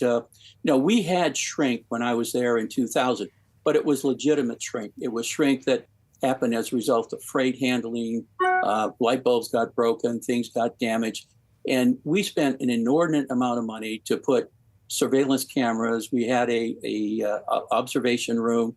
And back then, we could legally stop someone that was stealing. We could stop someone that, basically it's theft. It's not, it's a misnomer to call theft shrink, right? We do it to be polite, but we were able to control that. Ted and his team now are putting security people, they're adding dogs, they're adding outdoor parking lot surveillance. All of that adds to cost. And on top of that, theft continues to add an inordinate amount of cost to operating that business. So look, Ted's doing everything he can within the limits of the regulations that are out there today. Until we get serious about it, I think they're going to continue to have to live with it, unfortunately. All right, Bob, while we have you, let's talk about the tariffs that were announced here today, and specifically what it means for the EV industry. And I'm asking you this as the former CEO of Chrysler. I'm curious just what you make of the current competition landscape right now between the U.S. automakers, exactly the threat, if it's really a threat that we are seeing from Chinese EV makers, and then also just the idea that has been floated by a couple members of Congress, specifically as Senator Sherrod Brown, who's saying that he actually wants the Biden administration to ban Chinese EVs outright. Is that something that should be considered? Well, I'm not a big proponent of that. I think I'm a big free market guy. And if they have a strategic advantage. They've got all the raw materials. They've been at it for a long time. They aren't burdened by all of this green movement. They're not burdened by a number of these regulations, government taxes, EPAs, et cetera. When I was running, Chrysler or GE, we had to compete on a global basis. So I never had an outsourcing strategy, but I did have a global competitiveness strategy. So I had to compete with the likes of Siemens, ABB, just like Ford, General Motors, and a lot of the EV companies here are having to compete with China. So, okay, you can stop the import of EVs, but how is that really going to grow? The hypocrisy here, he wants to grow the installed base of EVs. So if everybody's losing money, look at these startups, $5-6 billion last year on EV startup, because we're buying most of the raw material offshore. And then we have this increased labor rate. Look, I'm all for families making a fair living. We see the UAW now going after a few more auto companies here. And I understand the purpose of that, but that will come back to haunt us because the cost of the automobile will go up. And here's what will happen. In 2000, when we had the in 8-9 with the Obama administration, we had the CAFE standard. What happened? The average age of the internal combustion engine car went up significantly. Who benefited? The auto stores, right? So here we are again now trying to force EVs when we don't have enough electricity or chargers. We know that AI will dwarf the Bitcoin data centers and is just going to suck electricity out of the grid. And we don't see major investments going into grid because of this war on fossil fuel. So I don't understand. I don't understand the logic, the simplicity of trying to make these ambiguous decisions in what we're trying to do to this economy. Bob, in our final minute together, more like 30 seconds here, I am curious in terms of the impact on the market and businesses that make up the market. Would legislation against companies like a Shein or a Temu be more effective at maintaining market momentum than the legislation that we're hearing about now? Yeah. Well, Shein's doing a great job. Again, they really have come up with a business model where they produce a run. It's attractive. It's affordably priced. They ship it in. I'm very familiar they have cargo planes going back and forth daily. They do the distribution. So it's a pretty effective model given the economy and the situation where we are with inflation and still trying to provide consumer solution. So I think they've got a good business model. Now we can stop that. I'm not sure the impact of what's going to happen. Do we just get into a trade war? It's like a price war. Once you start it, how the heck do you get out of it has been my experience. All right, Bob Nardelli, we always appreciate you taking the time. Great to get your insight here on a wide range of topics. Bob Nardelli, former Home Depot CEO, as well as the former CEO of Chrysler as well. Thanks so much, Bob. Thank you very much. Let's take a look at Uber. Shares are off just over 1% here in early trading. The ride-sharing company acquiring Delivery Hero's Food Panda business in Taiwan, spending $950 million on this acquisition. Yahoo Finance senior reporter Ines Frey has the details on that. Ines. Yeah, Shauna, and the acquisition would mark one of the largest international deals for Taiwan for $950 million. Uber will acquire Delivery Hero's Food Panda delivery business. Now, Delivery Hero operates in 70 countries, but this deal is just for its Taiwanese business. The acquisition is slated to close in the first half of next year. Until the closing, Delivery Hero will maintain Food Panda's Taiwan operations. Post that acquisition, Uber Eats will own all of Food Panda's local clientele, its merchants, its delivery partners, and Uber still needs the regulatory approval to complete this transaction. Bernstein analysts say that it will face antitrust scrutiny because basically Food Panda and Uber Eats split the delivery market in Taiwan. The analysts expect a reduction in competitive intensity and also a consolidation of fixed costs. Uber has said major urban areas in the northern part of Taiwan would see a wider selection if this deal goes through, and it does also signal Uber's confidence in the Taiwanese investment climate, guys. All right, Ines, thank you so much. Really appreciate you joining us on that. Now, shares of Alphabet under pressure as Google's autonomous vehicle company Waymo is probed by U.S. authorities. Yahoo Finance's Praz Subramanian is here with more. Praz, what's going on? Hey, yeah, it's not just Tesla and GM with the Cruise having problems with self-driving here. NHTSA probing Google's Waymo as well. They're citing 22 separate incidents that involve collisions or instances where the cars may have violated traffic laws.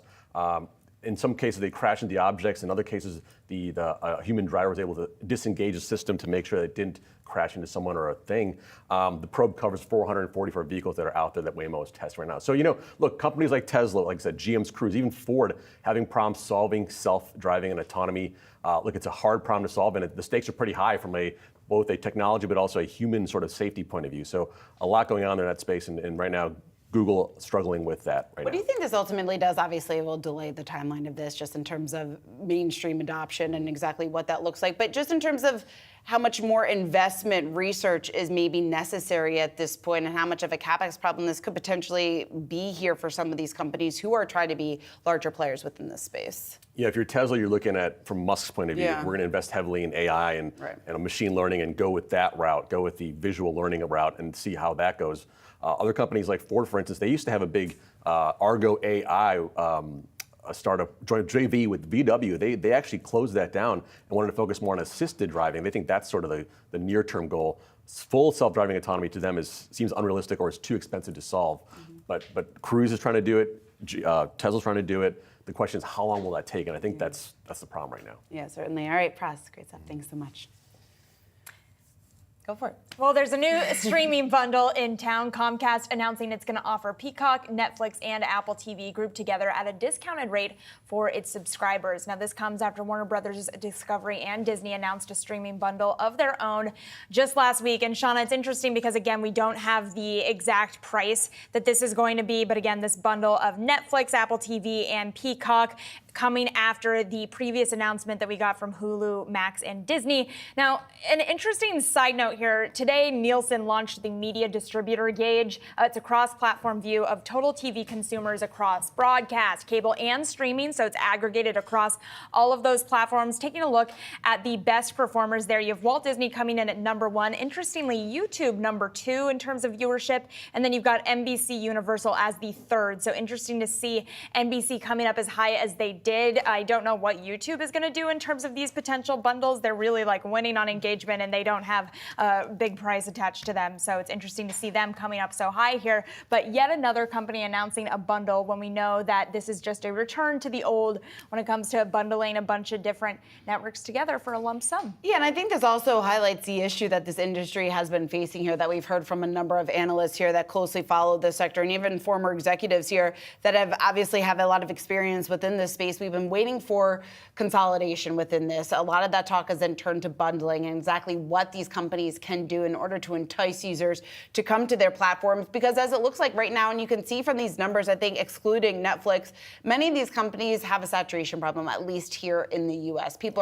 Many people who haven't cut the cord, they're still spending on cable. Those that have cut the cord, they are starting to subscribe to more and more of these platforms. And it's simply, they might even be spending more than they were when they had cable subscriptions. So we're seeing a bit of a pullback here from the consumer. Obviously, this also coming in a time of persistent high inflation. Consumers are forced to make some cuts here in terms of their discretionary spending. Streaming offering could be one of those cuts that are on the table for many of consumers right now. So these larger traditional players are trying to do everything they can in order to gain a bit more exposure, a bit more market share within the streaming space.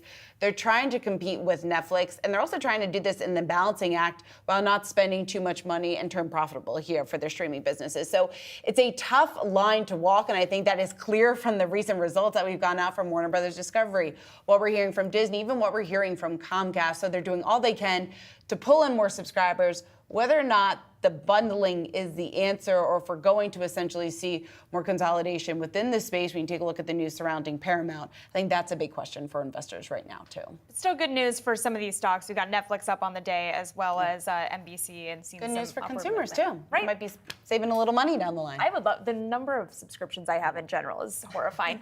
We are going to have much more of your market action ahead right here on Yahoo Finance. Stay tuned for more catalysts.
Tesla is hiring back some of its recently laid off supercharging team. That's according to reporting from Bloomberg.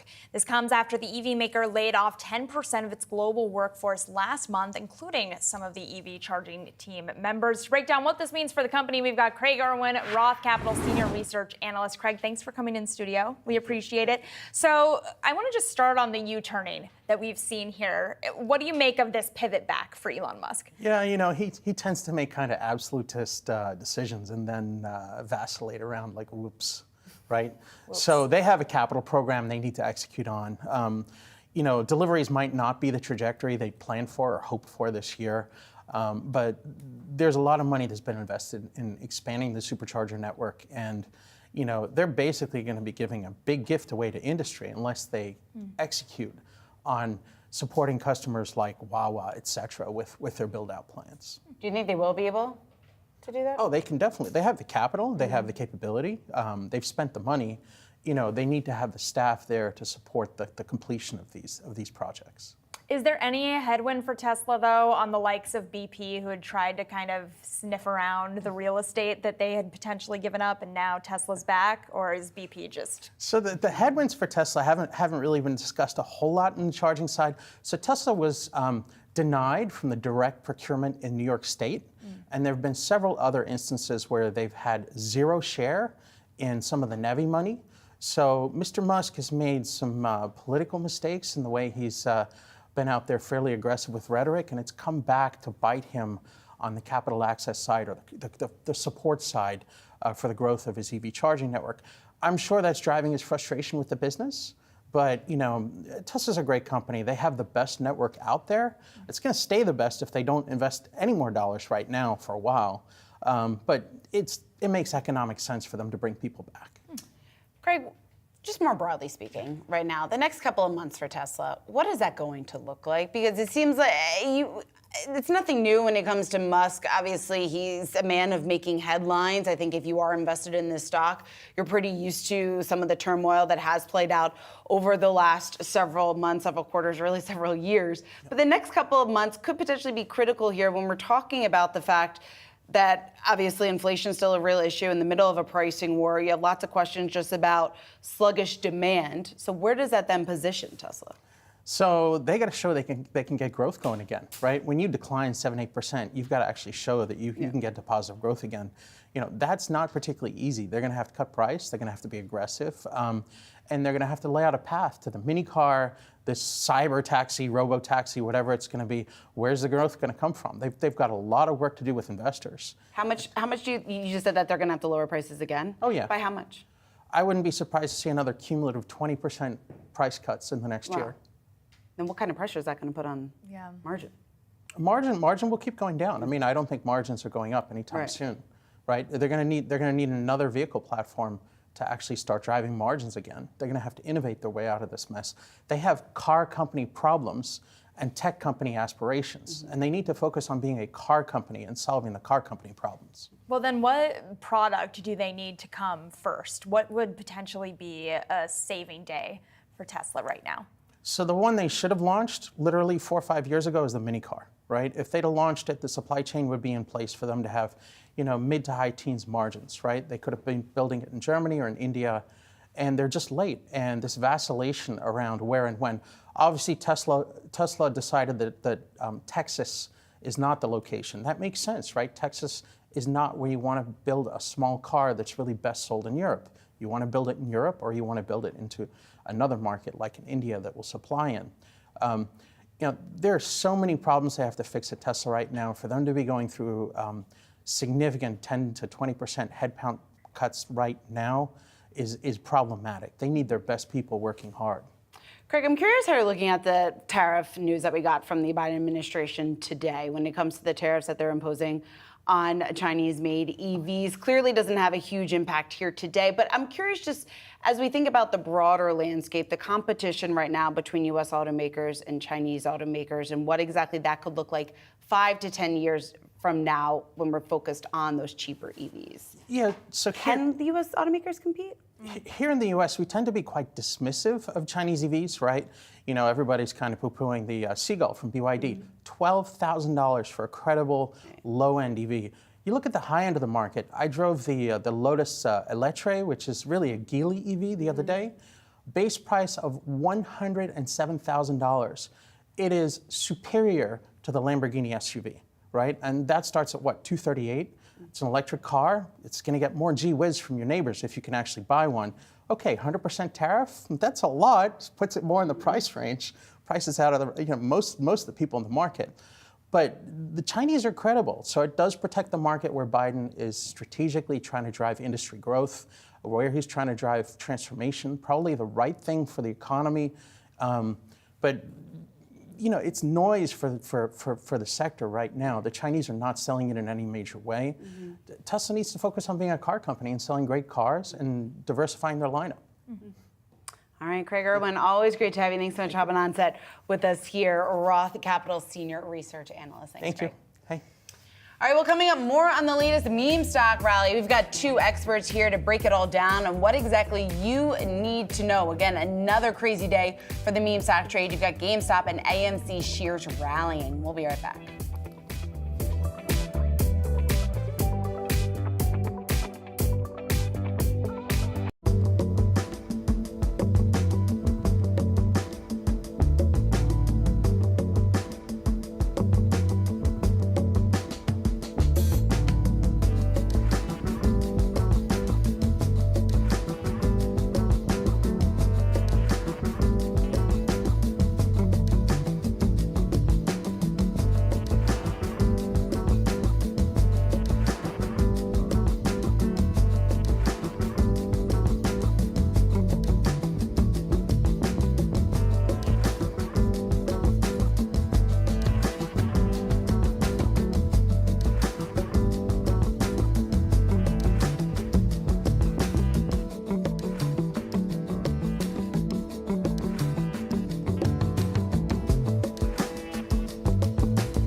We continue to monitor meme stocks this morning after Roaring Kitty, the person who's seen as the Kickstarter of the meme stock frenzy during COVID, posted online for the first time since 2021.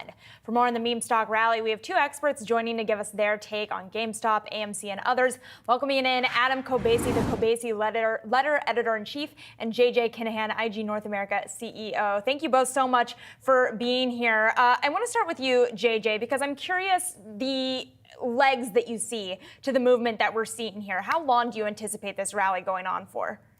Well, it's really interesting, Madison. Through our Tasty Trade brokerage, we didn't really see as much participation yesterday, to be quite honest with you. I think people were a little bit more of, okay, can this actually last? And so today we're seeing a lot more interest in both of those names. And what's interesting is it's not just on the equity side. Today we're seeing a lot more options trading also.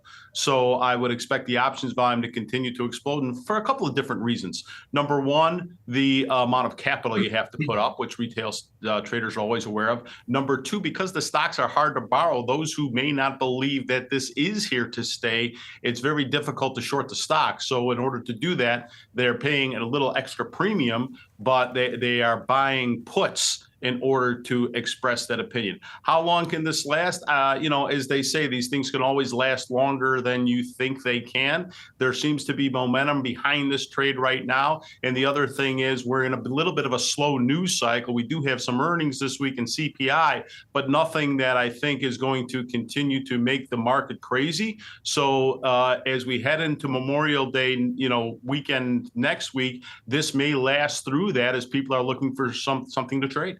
Adam, is this comparable to what happened in 2021, and why or why not?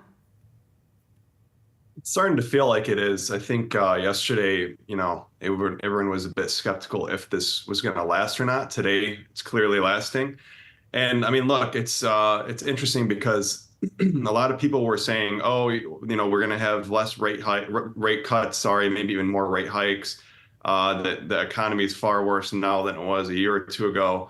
But the reality of it is equity prices are at all-time highs. Crypto is near all-time highs. And now retail investors have more capital than probably ever before. And a lot of this money is either rotating in from the sidelines or moving in from other assets like crypto, stocks, and really anything that has had a hot run over the last year, retail was in it. And I think now the question is, how long can this last? How long can these shorts hold on? And I think a lot of the upside is being catalyzed by short covering because we've seen over 3.5 billion in short seller losses this week. And that will probably continue as long as retail can hold on here. So it's definitely getting interesting. What are the advisors to these hedge funds telling them about GameStop? Because why did they not learn their lesson the last time? Like, just don't short GameStop. Just don't do it.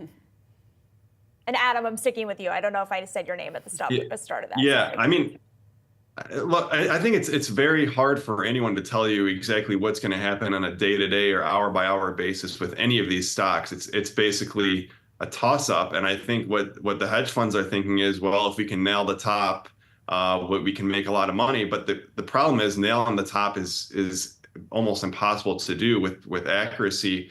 And I think that's why it's kind of the same cycle again, but maybe the skepticism this time around got more people into that short trade. Now they're starting to cover. You're seeing these huge 100% plus moves. I mean, in the pre-market, you saw GameStop go from up 50% to up 130%, back to up 80% in the matter of 20 minutes.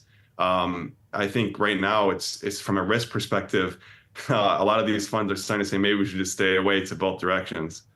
JJ, how closely should the average investor be watching the moves that we're seeing in meme stocks?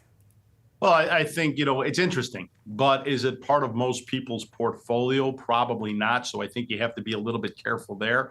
Adam talked about the pre-market moves there. One thing to keep in mind if you are trading in there, whether you trade options or not, using the options market to show you what the market is expecting is really wise, in my opinion. And right now, what the market is telling us through implied volatility is that in GameStop, so you have a stock that's basically trading right around $49 right now. The expected move from now until Friday is $24. So half the stock price to move up or down between now and Friday. And I think when people start doing any type of trading, the first thing you should say is not how much I can make, but how much can I lose? Do you, we all have the stomach. If you buy something and it goes up $24, you're happy as can be. But do you have the stomach if it's going to go down $24? And you can see how fast these moves are happening. So the biggest thing I would say is if you go in and play this stock and it's not one that you normally do, please do it in a very small manner because the movements are happening so very quickly overall. So the other thing, even with AMC, trading about $9.50 right now, that move from now until Friday, you have a implied move of $4.50. Again, these stocks, almost 50% of their price, they're expected to move between now and Friday. That alone should be a letter of caution for anybody interested in that. Adam, really quickly here, we're still seeing that a lot of the action in the trade for these names is coming from retail investors. For this rally to continue throughout the course of the week, let's say even the month, does it have to hit more of the institutional investor side?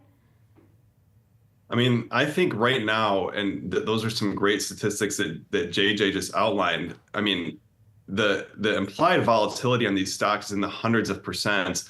And the options are trading. That's just a testament to the risk appetite that's present in the market right now, I think, from both institutional and retail investors. And I think that's something we're seeing throughout the entire market, from tech stocks to the S&P to meme stocks.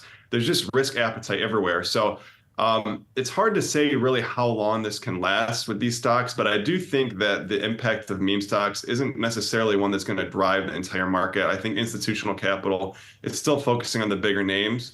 And I think in the background, you have this kind of meme stock situation happening.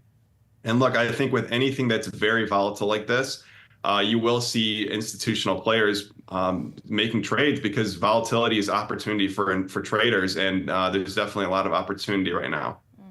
All right, Adam Kubasi, we have to leave it there. And JJ Kinahan, thanks to you both so much for hopping on and joining us here discussing what could be next with this meme stock rally. Looks like, at least for now, it's just getting started. All right, we'll keep right here on Yahoo Finance. We've got much more ahead. Coming up next, you've got Wealth. It's dedicated to all of your personal finance needs. Brad Smith has you for the next hour. We'll see you tomorrow.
Welcome to Wealth, everyone. I'm Brad Smith. This is Yahoo Finance's guide to building your financial footprint. Our community of experts will give you the resources, the tools, the tips, and the tricks that you need to grow your money.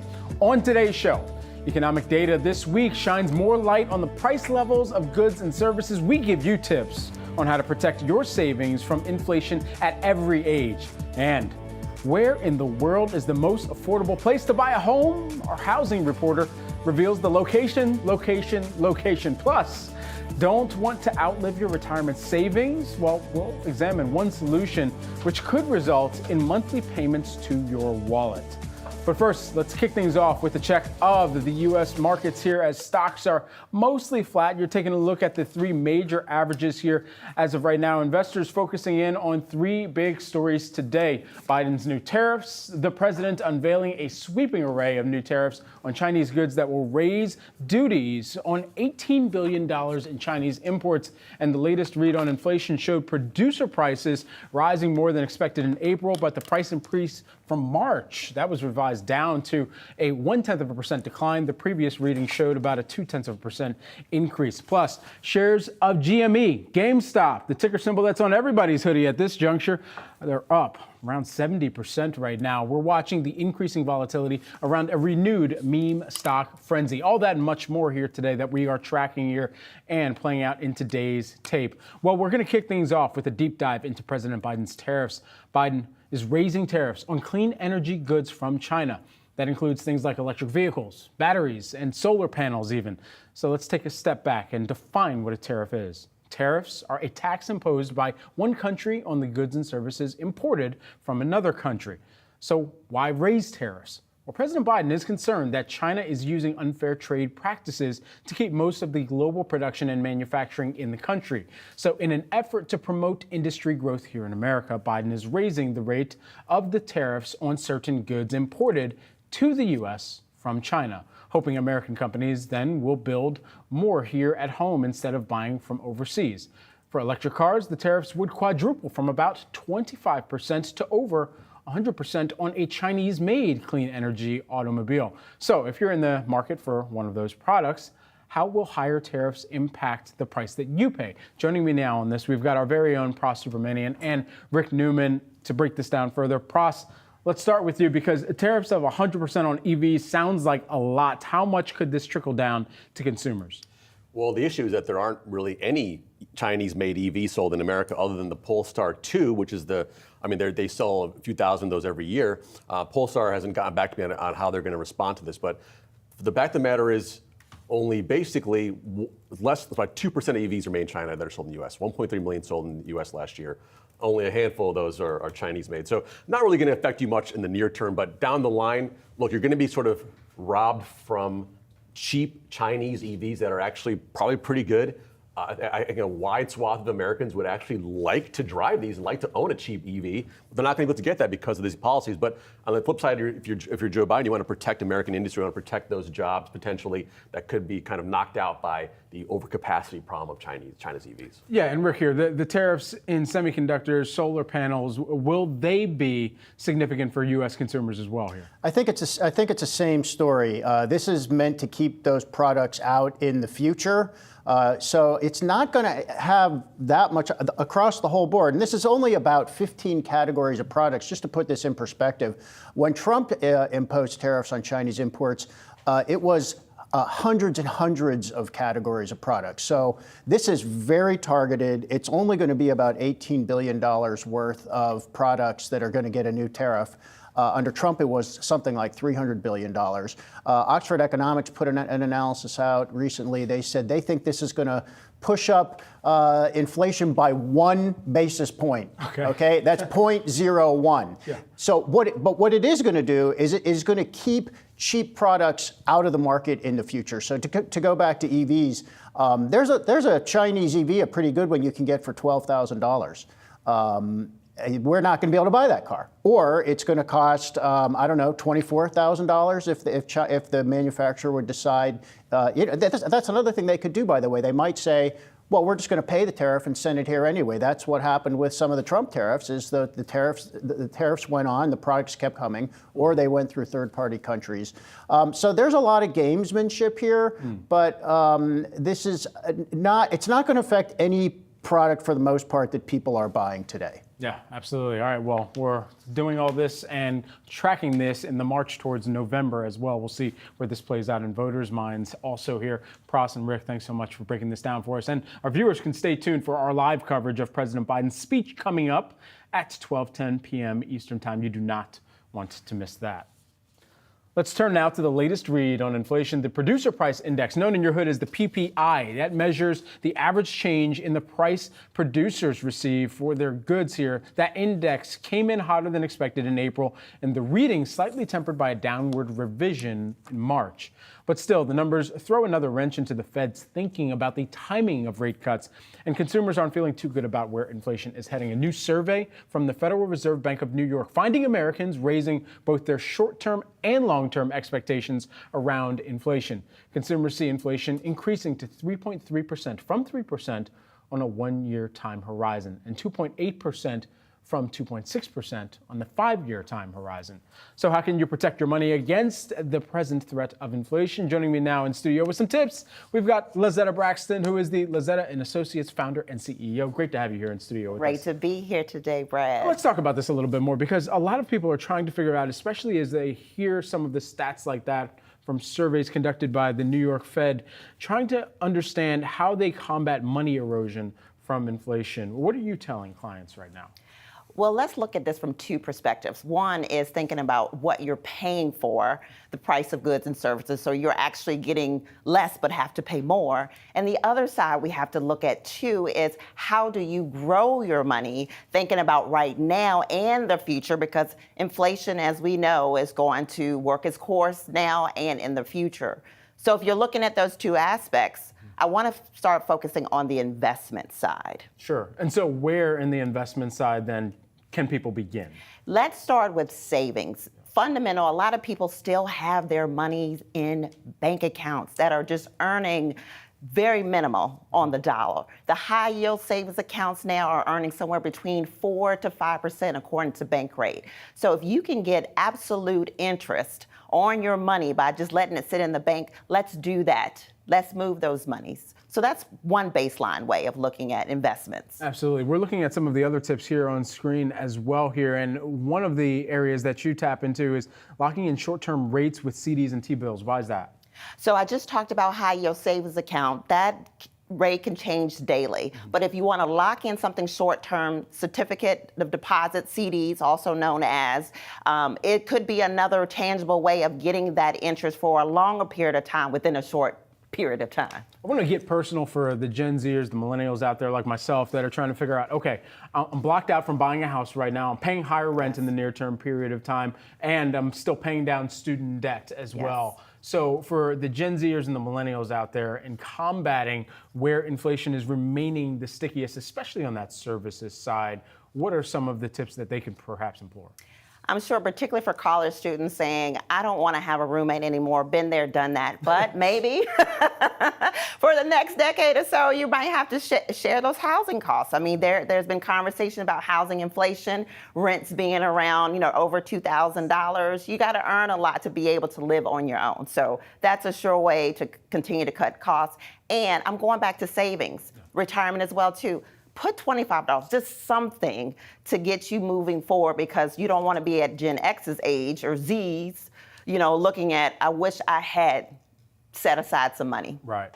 Lastly here, we talked about, and we set this up, teasing the tips for retirees out there too. They're trying to figure out, even where inflation is remaining sticky right now, how they can make sure that their retirement savings don't get eroded as well here.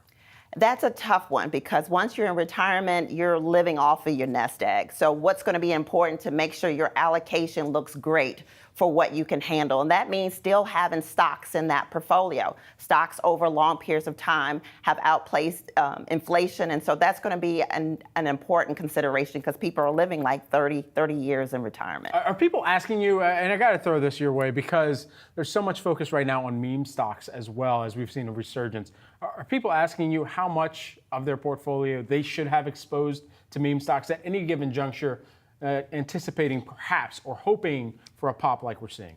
So people who are afraid of inflation should be absolutely afraid of meme stocks, right? Because there's more risk with the meme stocks than there is necessarily with managing inflation. I mean, we're talking about, now 3.5%, but when you're talking about dips that could happen on the downside of the meme stocks, that could wipe away a lot of wealth. Yeah, an island reversal. Everyone should fear that, especially when you're looking at a stock chart like that. Lizetta Braxton, who is the Lizetta & Associates founder and CEO. Thanks so much for joining us here. Thank you for having me. Joining us from Chicago, all the way in town from the Windy City. Thanks so much. All right, guys, shares of meme stocks, as we were talking about. GameStop, ticker GME, soaring over the last 2 days, up 200% here. To remind viewers, a meme stock is a company that has gained viral popularity online. The excitement or frenzy around the company usually occurs on social media platforms. And then the results, big price swings. So the recent price action was spurred by just a man sitting there, then leaning forward, but it's because of who it was tweeted out by. The return of trader and YouTuber Roaring Kitty on X, formerly Twitter, after nearly 3 years of a posting hiatus. Roaring Kitty, aka Keith Gill, is known for helping ignite the meme stock frenzy of GameStop back in 2021. Oh, by the way, that figure has a remote controller or the gaming remote in its hands. But anyway, our next guest says that there's more to the frenzy than just the return of Roaring Kitty. Here with more, we've got Matt Kors, who is the host of the Matt Kors Show. Matt, always a pleasure to speak with you, get some of your insight here. We should kind of lay it straight for a lot of the folks who are watching here. Your position, you're not in GameStop or AMC right now, are you? Yeah, I actually, unfortunately, kind of missed the boat on this recent swing to the upside. And as much as I get that there's a lot of quote unquote degeneracy and YOLO and that type of thing, obviously you still want to approach it with some semblance of risk. And I missed the boat, but hey, the play's not over. You never know if there's going to be some sort of dip opportunity.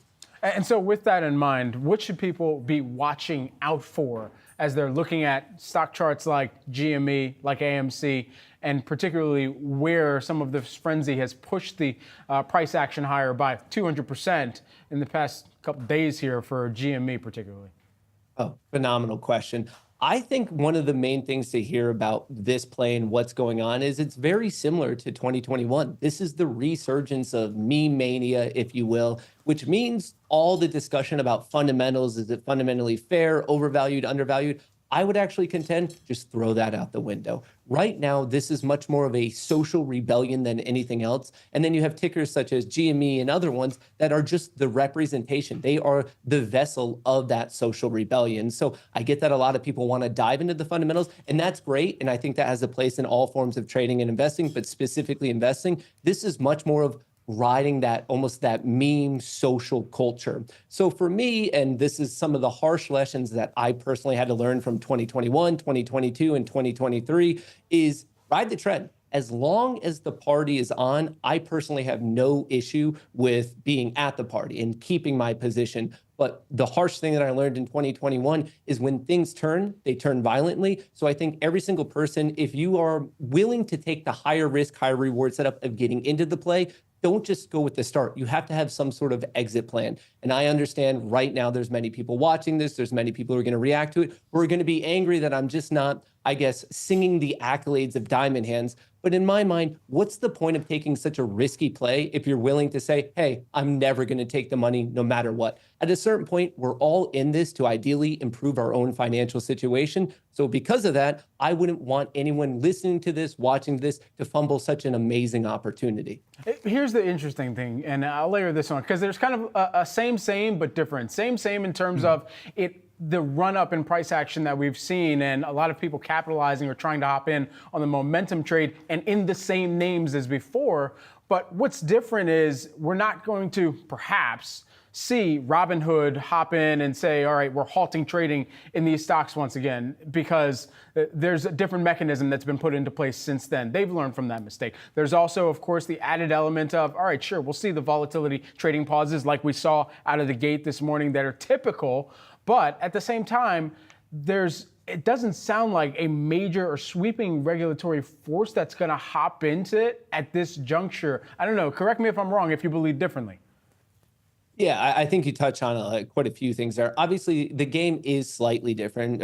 Just to take, a step back and talk about how the narrative itself is slightly shifted. I think it became a true viral phenomena in 21 just because people were getting stimulus checks. They were locked inside. There was a desire, a need for some sort of community. And because of the rules at the time, it had to be a digital community. Right now, that's a little bit different. And also the money situation is a little bit different because interest rates aren't at zero. We're not getting quantitative easing. We're not getting stimulus checks. So yeah, the money is different. And as you alluded to, obviously the players have learned. Hedge funds have learned, regulators have learned, the DTCC. There's a bunch of different rules, but on the flip side, so has the retail community. And well, I guess I should say, at least I hope they learn how to play the, round two, if you will, a little bit better. But with this, it still inherently always boils down to risk, reward, supply, demand. These are going to be some axioms that are going to be present no matter what. So with that being said, I truly believe this is an opportunity. But in terms of what you're going for, I think that's individual. I think some people want this as an investment, which if you think of it that way, this movement means nothing to you because you're going to be in it for 1, 2, 3 decades.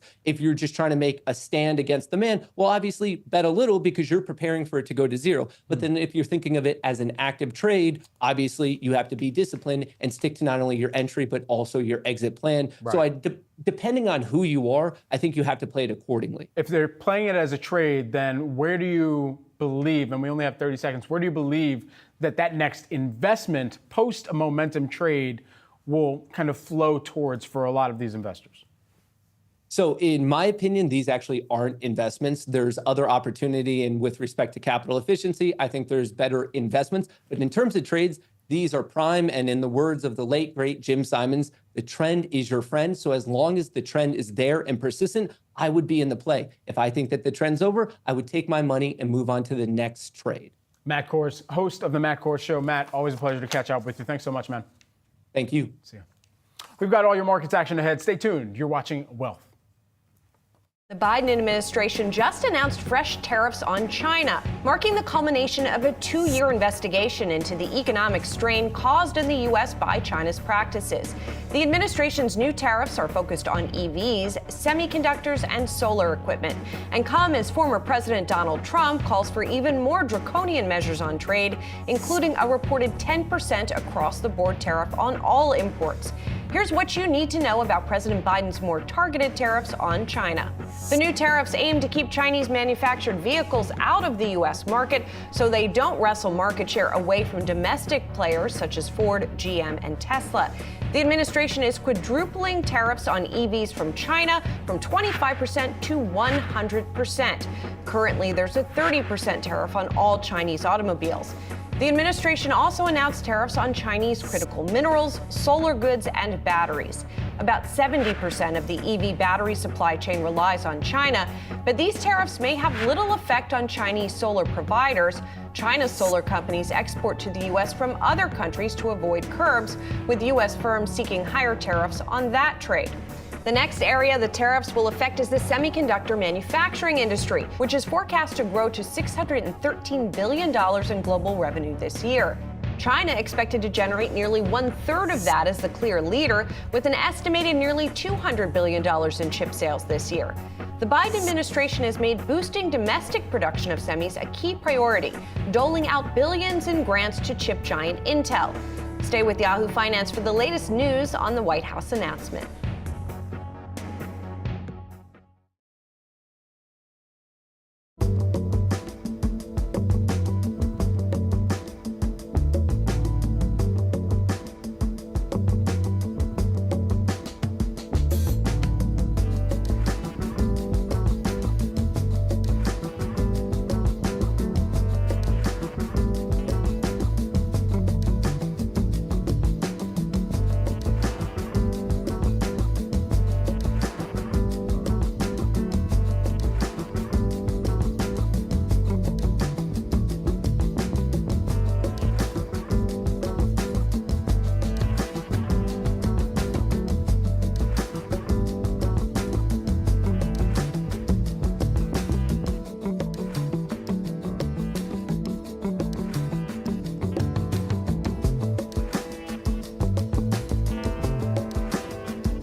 Let's do a check of the market sponsored by Tasty Trade as we're almost 2 hours into the start of today's trading activity. The Dow, the S&P 500, and the NASDAQ holding on to gains right now. The Dow flat just barely to the upside by about 20 points. The S&P 500 is up by about 0.1%, 0.2% if you want to round up. Nobody would fault you. And the S&P 500, or the NASDAQ, excuse me, you're seeing that up by about 0.4% right now, a move higher by about 69 points. Well, Home Depot is out with its quarterly results, and the numbers are showing signs of a bit of a consumer pullback. Yahoo Finance senior reporter is diving into the details. Brooke DePalma has more here. Hey, Brooke. Yeah, good morning, Brad. In the latest quarter, Home Depot did see consumers pull back just a bit on how much they spent as high interest rates and inflation took a toll on consumers' purchasing power. Now, the home improvement retailer saw a 2.8% drop in sales overall and a 3.2% decline here in the U.S. alone year over year as consumers really pushed off those larger discretionary projects. And on a call with investors this morning, its VP of Merchandising, Billy Bastek, said that our building materials and power departments posted positive comps while outdoor garden, paint, lumber, plumbing, and hardware, well, all above the company average. But he did say that they continue to see softer engagement in those larger, once again, discretionary projects where consumers typically use financing to fund the projects, such as kitchen and bath remodels. Now, CEO Ted Decker did add that as high interest rates tick up, there's a direct impact on demand. And earlier today, we spoke with the former CEO of Home Depot, Bob Nardelli. He believes this trend will only continue. On the news, you keep hearing, well, the consumer is strong, they're still spending. Well, are they spending more because of volume that they're buying, or are they really spending more due to inflation? I deal with businesses 7 days a week, and I would tell you that inflation, we'll see it tomorrow again, is alive and well. I think it's got a long tail. Now, all eyes are on Home Depot's competitor Lowe's, which reports in just a few weeks, or next week, I believe, which has a larger base of everyday DIY customers who, once again, were the ones that pulled back this past quarter again. Yeah, and so, Brooke, what is the wider home improvement sector shaping up to look like here? Yeah, Brad. Well, Home Depot customers, they're not alone here in pulling back on how much they're spending on home renovations. And according to the Joint Center for Housing Studies at Harvard University, spending on homeowner improvements and repairs over the next year is clocking in at $451 billion right now. Now that's slightly down from the $463 billion the prior year. But the rate of decline is moderating here, with spending declining by over 7% in the third quarter of the year to ease to a decline of 2.6% through Q1 of 2025. So something to watch out for. Now, there does seem to be hope among executives, many hoping that with an easing in mortgage rates and a rebound in the housing market, the home improvement sector will also start to recover. And Brad, this is wealth. So a quick tidbit here. If you're picking and choosing where you think you'll get the greatest return on a renovation that you might have been putting off because of this stuff, we've got you covered. According to the 2024 Cost versus Value report from Remodeling Magazine, here's a look at some of the best renovations for returns. First, a garage door replacement. That'll cost you roughly $4,500, but you'll recoup 194% of those costs. Another option, a steel entry door, that has a similar return on investment. And even more costly projects, like get this, a manufactured stone veneer and a minor kitchen remodel has an even greater ROI. So some things to look into if you have been pushing off those options as well. All right, I was looking at a Discover report just last week, Discover Financial Services and their survey saying amid high interest rates and inflation, American homeowners would rather renovate than buy a new home right now, Brooke. So very apt and timely report there. Appreciate it. Well, thinking about buying a home this year, Realtor.com and the Wall Street Journal out with their latest housing market rankings. And you might notice a trend here. Illinois, Ohio, Michigan, Missouri. If you're looking for the best bang for your buck in the housing market, it sounds like the Midwest might just be the spot for you. For more on the Midwest housing trends is our own Rebecca Chen. Okay, welcome in, Rebecca. We're going to the landlocked part of the country here, I guess. So what's the big finding? Hey, Brad. So based on this latest realtor ranking, where they named the best market for the spring, we are seeing half of the cities were in the Midwest. And this is pretty interesting because just a month ago, Zillow came out with a very similar ranking where they were listing the best housing market for first-time home buyers. And that list was also dominated by cities in the Midwest. So we're definitely seeing a pattern here. And I think the reason is fairly straightforward. Housing affordability is definitely the top reason why so many of the cities are getting the spotlight.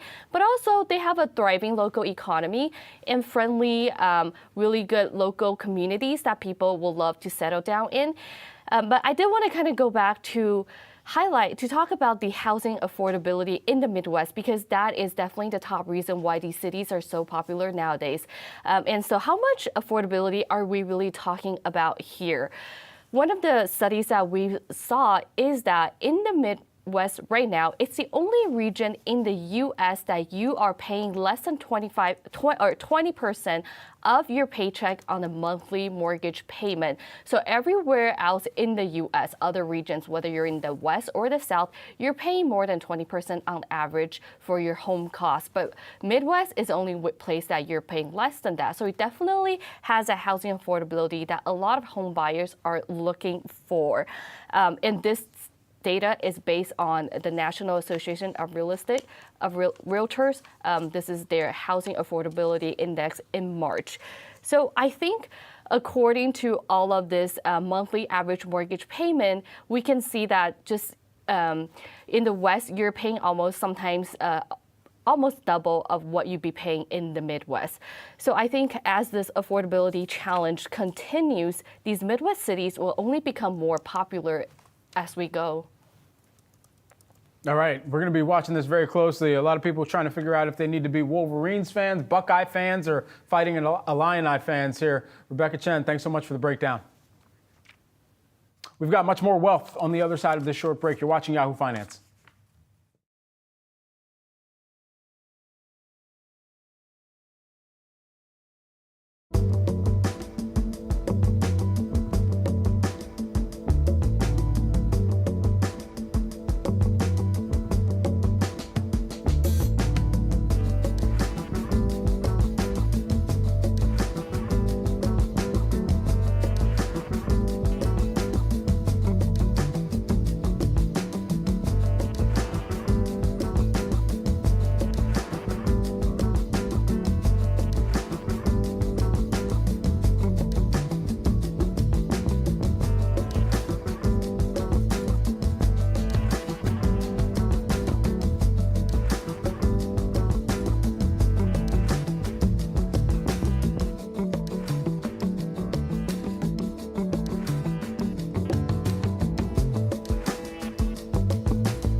Google is hosting its annual AI Developer Conference, kicking off today with a keynote address at 1 p.m. Eastern Time, and you can bet your bottom dollar AI will be in focus since the release of the company's Gemini model. You can catch it live on Google's website or its YouTube channel, but we've got the inside scoop straight out of the heart of Silicon Valley. Joining us live from Google I/O outside the Shoreline Amphitheater in Mountain View, California, is our tech reporter, our DH, Dan Halley. Dan, what's the mood? What's the vibe on the ground there?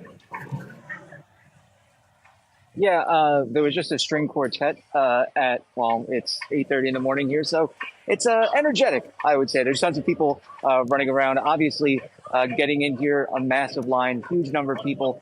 And, I think anybody that you talk to is thinking about AI and how Google is going to respond to OpenAI and Microsoft and their advances over the last year. And, obviously yesterday we had OpenAI announce their GPT-4o.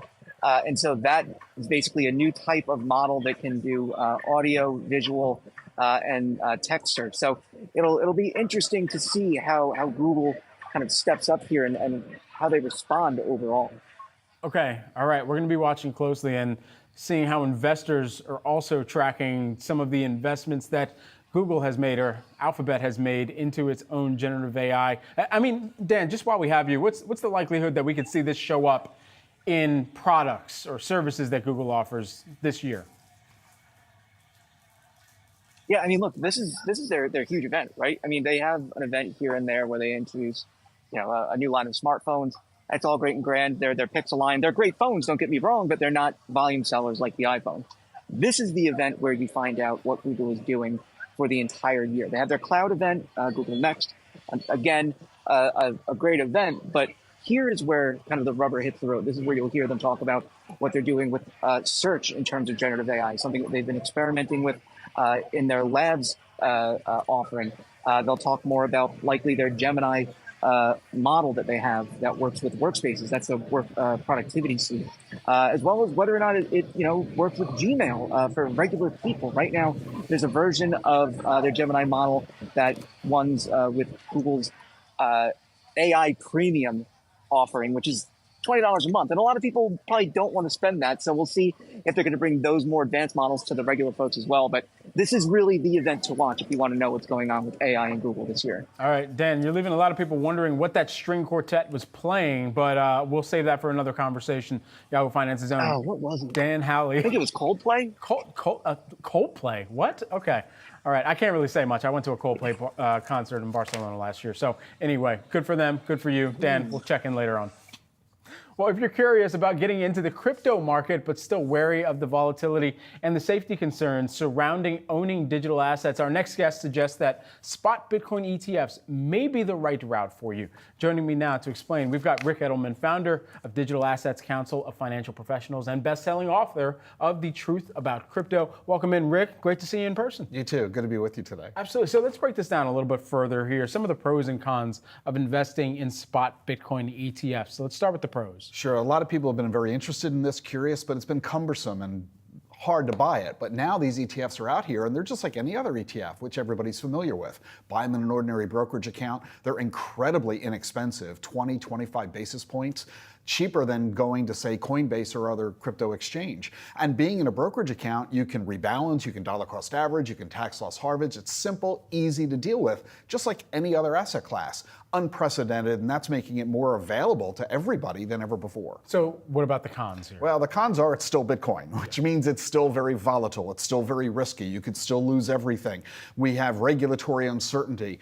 There are still lawsuits. There's still a lot of fraud out there. So you've got to be very careful. And a lot of folks just get in on this because of FOMO. They're afraid that, all my friends are doing it, so I really need to as well. And that's a terrible reason to invest. So keep your head about yourself, stay focused long term, don't overinvest, and don't invest for the wrong reasons. Though it's the poster child, it's just one cryptocurrency. I mean, it really encompasses so much market cap for the global coin market cap, but there could be other spot ETFs for other cryptocurrencies to come about. What's the expectation there? There are applications pending for Ethereum, and it's expected that the SEC will reject these applications later this month, but by the end of the year, they may very well say yes.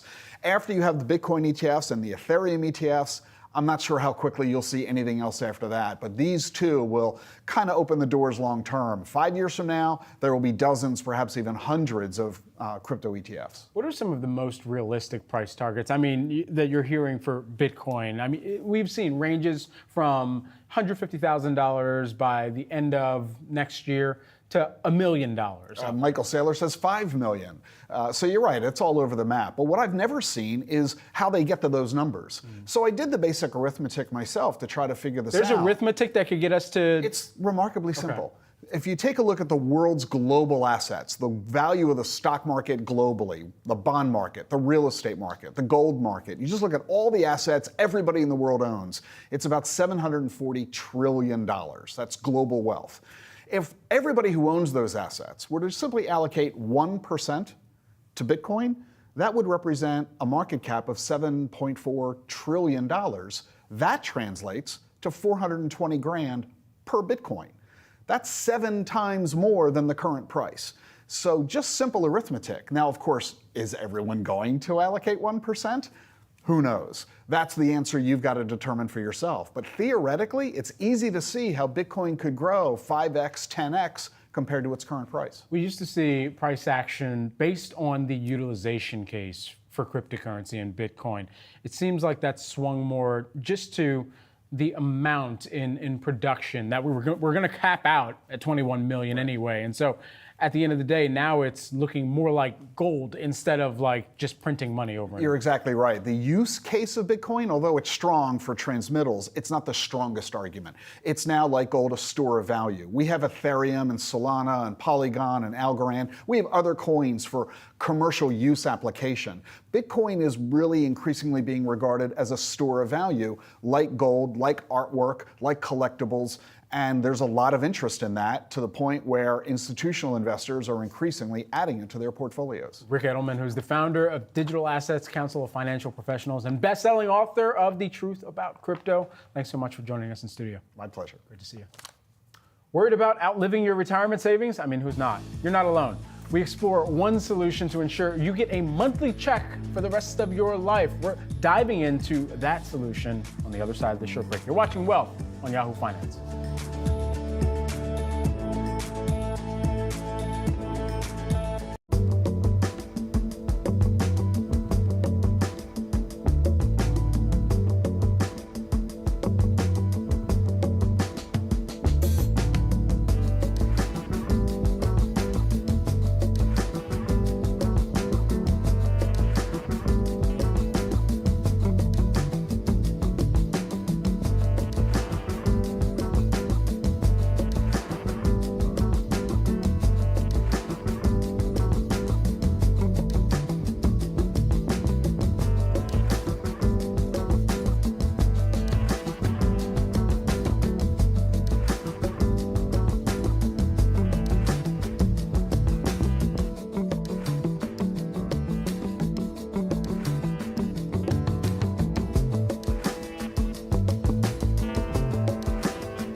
60% of people are worried about outliving their retirement, according to a BlackRock survey. The median retirement savings account balance is about $87,000, according to the Federal Reserve. With people living longer and higher inflation, it might be a tough squeeze to make that cash last during your golden years. So here to break down how you can ensure you don't outlive your retirement savings, we've got Nick Nafusi, who is the BlackRock Global Head of Retirement Solutions. Nick, great to have you here with us in the studio, and thanks for taking the time. Thank you. All right, so let's dive into this, because a lot of people are thinking about inflation more presently at the top of mind right now.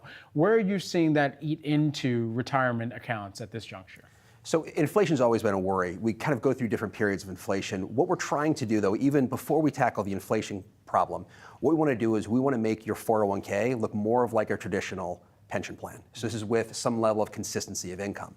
Within that context, then we want to start thinking about inflation. So inflation is built into the portfolios, or inflation protection is built into the portfolios that we build. But inflation is this very long-term thing that eats away. What we have to do is establish a great strategy first, which is why we launched this product, LifePath Paycheck. Certainly, and we're going to get into this product as well. People need to know and are wondering, perhaps, as they're planning for retirement, the difference between annuities and target date funds as well. How are you breaking that down to clients? So just to define what those are briefly, a target date fund is what most Americans are going to save through within their 401k. So about half of Americans have a 401k. The majority of assets are now going into target date funds. Target date funds, we tend to overcomplicate these, but simply they're just balanced portfolios of stocks and bonds. When you're young, they have more growth assets. As you get closer to retirement, they have more defensive assets. Think of high quality fixed income and inflation protection, so inflation protected securities. What annuities are a special type of investment vehicle, which an insurance company would write, and what they will give you is when you buy it, they will give you a guaranteed payout for the rest of your life. Okay. What we did is we merged the two of those together. So what we did is we took a target date fund, and instead of just buying stocks and bonds, we're now buying stocks, bonds, and these insurance contracts. So we start buying them around the age of 55, when you start need to think about preparing for spending in retirement. And then when you get to retirement, if you choose to, we can take those insurance contracts and we can turn them into a paycheck for the rest of your life. What do you mean by buying insurance contracts? And I mean, what's the practice of making sure that you're removing any risk even from those insurance contracts as well that are being purchased? So there's risk everywhere in finance. And what we're trying to do is balance risk. So this is diversification. So when we say insurance contracts, what we're talking about are contracts that look like annuities. Okay. So again, an annuity is a thing you buy from an insurance company, and it will pay you out a guaranteed amount of money for the rest of your life. We start buying those early. So we start buying them at age 55. Mm-hmm. They're completely liquid when we buy them, because this is a new type of contract that we've built with Bright House and Equitable. So you dollar cost average into those contracts over 10 years. And then when you get to retirement, really any time between 59 and a half and 71, you can take that, works out to about 30% of your assets. You can take that, turn it into an annuity, and then it will give you a paycheck for the rest of your life. What is the biggest mistake that you see clients or people out there making early on in their retirement? Early on in their retirement, or in retirement savings? In their retirement savings. There's a couple that they would make. One of them is how to claim Social Security. So where they are able to, we would like them to defer Social Security if they can, but it's that understanding of Social Security would be one of the first points. One of the second points, which is linked to the first, is about the longevity of their assets. So the reason why people say try to defer Social Security is guaranteed for the rest of your life with inflation protection built into it. Mm-hmm. So if you can defer that for a year or two, great. But then we always have to think about how long the average American is going to be living in retirement, which is longer than they believe. Absolutely. Nick Nafusi, who is the BlackRock Global Head of Retirement Solutions, joining us here in studio. Thanks so much for the time, Nick. Thank you. Absolutely. Well, small businesses, they are the backbone of the American economy. I mean, we all know this. Many of us had our first jobs at small businesses and employing nearly half of the entire American workforce and representing nearly 44% of America's GDP in 2023, according to the U.S. Chamber of Commerce. So the way these entrepreneurs feel about the future is an important bellwether for the state of the U.S. economy. A recent survey conducted by Chase for Business found that small business owners are optimistic about future growth. Joining me now for more on this, we've got Ben Walter, Chase Business Banking CEO. Ben, great to have you here. What are you hearing? What is the pulse of small business owners right now? Good morning, Brad. Thanks for having me this morning. Small business owners are telling us what we see in the economy more broadly, which is the foot is still on the gas. So we still see robust demand in the economy. That's great. And small business owners are leaning into that. They're investing. They're planning more capital outlays. They're planning more investment. They're planning more expansion. And that's particularly true for our customers. So we're thrilled about that. There is a little bit of tempered optimism, though, that you just heard in your last segment about inflation. I'm afraid that continues to be a worry for small businesses. So we see robust demand, but we also see continued inflation, particularly on the pricing side and the wage side. So those two things are counterbalancing against each other. What are small businesses thinking about the employment situation, the labor market right now? They're still struggling to hire at wages that are affordable. They have great demand. They want to hire more people, which is fantastic. As you said, it represents almost half of employment in this country. So if you want to maintain a robust job market, you have to have strong demand for labor from small business. And we do. They have demand for their products and services, and they want to hire. But there's still wage pressure. Workers are demanding higher wages, understandably, given the higher prices out there. We're in a classic wage price spiral. And so there is more competition out there for workers between small businesses and other small businesses, and between small businesses and big businesses. So they're desperate to hire. They just need to do it at a price that works for their business model. It's really interesting. We talk so much about publicly traded companies and how they're deploying capital expenditures towards generative AI and more technology that could help them be more productive and their workforce improved productivity there. What are we hearing among small businesses and how they use technology and the latest cutting edge technology, when that can actually kind of trickle through to their own margins as well here? Yeah, I mean, it will happen more slowly than it will for larger businesses because they don't have the same kind of capital expenditure budgets. However, we do increasingly see demand from small businesses. They've been going digital for a long time, just like individuals have been going digital in their personal life. That's not new. We try to cater that through banking. We try to cater to that through our services. But you see a wide range of companies providing digital tools to small businesses, and that's increasingly true in the AI space as well. I don't think that's going to change. They're not going to have their own implementations. If you look at the bigger companies, they're going to have their own large language models, their own machine learning models. Small businesses won't have that.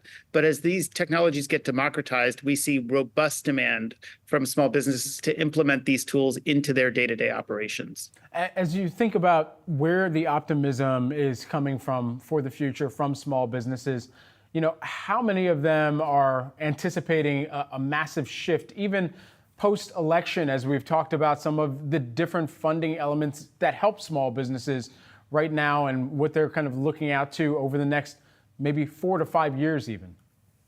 I don't think that most small businesses are planning for the next 6 months or the next 3 months. Most of them are thinking much more long-term than that. And that's great. That's what we want to see. We want to see small businesses looking into the outer years, planning for whatever economic cycle may come. That's what we advise our clients to do. We advise them to be prepared for robust demand or weak demand. We advise them to be prepared for inflationary environments or less inflationary environments, and that continues to be the case. If you look at small businesses, of course, you have winners and losers at any moment in the economic cycle, right? So during the pandemic, people who were selling goods did particularly well. As we came out of the pandemic, travel and other services rebounded with a vengeance while goods took a hit. Now we see, as things settle out, verticals like trucking are suffering a bit more as people shift back towards services. So there'll be some of those shifts over time. We like to see small businesses cycle-proof their businesses. But what we continue to see throughout all that is near record-breaking business formation. And that's telling you that there's plenty of enthusiasm out there for the prospects for small businesses. It's not quite at the highs that we saw immediately after the pandemic, but it continues to chug along at levels just below that and well ahead of where it was in 2019. I'm just going to ask you to expand upon something that you just mentioned a moment ago, because I think this is going to be key for a lot of small business owners who are watching, how they can cycle-proof their business. If there's one top tip that they can employ today that ultimately positions them well in order to cycle-proof regardless of the industry that they're in. I think scenario plan. So if you're a small business owner, you are inherently an optimist. And I understand that. It takes guts to start a small business, and you have to believe in yourself and your idea like no one else. And I wouldn't take that away from any small business owner. That's one of the things I love about my job, is that I get to interact with such inspirational, self-determined people. But you have to imagine, well, what if that doesn't happen? And you have to scenario plan for, what if you get a 20% drop in demand or a 30% drop in demand? Or what if you get a huge order and it's more capital than you have on hand? Are you prepared to act on it? So think about the things, not just that you plan to happen and that you expect to happen, but what are the things that you don't expect to happen? And that's where a great financial partner like Chase can help. That's where we can help you think through those scenarios, think through what contingency plans you might have in place so that you can react in real time to the situation on the ground. Ben Walter is the Chase Business Banking CEO, joining us here today on Wealth. Ben, thanks so much for the time. Thanks for having me, Brad. Certainly. Coming up, everyone, consumers are tightening their wallets amid higher inflation, and restaurants are responding. We'll tell you how next.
Ahead of a fresh read on Consumer Price Index, CPI as you know it, on Wednesday, we're taking a closer look at chicken, fowl, poultry, as food chains seem to be pushing more poultry options. And based on the latest results, it's working. Here to break down this and much more, Yahoo Finance's Brooke DePalma. The business of fowl is what we're talking here. The business of birds, the business of chicken. What we saw in this latest round of earnings is this trend as fast food chains realize that chicken tends to cost less and it also tends to entice more customers to come in. And there's three reasons behind that. Consumers are tightening their wallets. They're pulling back a bit. And so they're going for those low cost protein options, being chicken mostly. Also, consumers' preferences are evolving. They're looking for healthier, better for you alternatives. alternatives, many believing that chicken is what's behind that. And also, there's more room for innovation when it comes to chicken. Companies are able to add more flavors and introduce new products more quickly. Now, this did bode well. This did do well in the latest rounds of earnings reports. And we saw Chipotle see same-store sales growth of 7% with the introduction of chicken al pastor. We saw Burger King introduce a fiery buffalo crispy chicken wrap. It saw same-store sales grow roughly 4%. Taco Bell introduced a chicken cantina and saw U.S. sales jump 2%. And Wingstop had a stellar quarter. It saw sales growth of 21.6%, and that's largely because of innovation, particularly around that hot honey chicken sandwich. And we could see even more innovation around chicken to come. Tyson CEO Donnie King telling Yahoo Finance that traffic at QSR has been under a little bit of pressure, and they're going to quickly respond to do something about that traffic. And getting chicken on a menu there or promoting chicken is, in his mind, a very likely scenario. So definitely something to watch, as chicken tends to drive more consumers as they look for value, but also for some flavor as well. All right, Brooke, very fun part of the business to cover here. Very fun. Thanks so much, Brooke. That's it for Wealth, everyone. I'm Brad Smith. Stay tuned for our live coverage. President Biden's speech coming up 12:10 p.m. Eastern Time. You won't want to miss it. And later on, be sure to watch Market Domination. Julie Hyman and Josh Lipton. That's coming up at 3 p.m. Eastern Time. We'll see you later.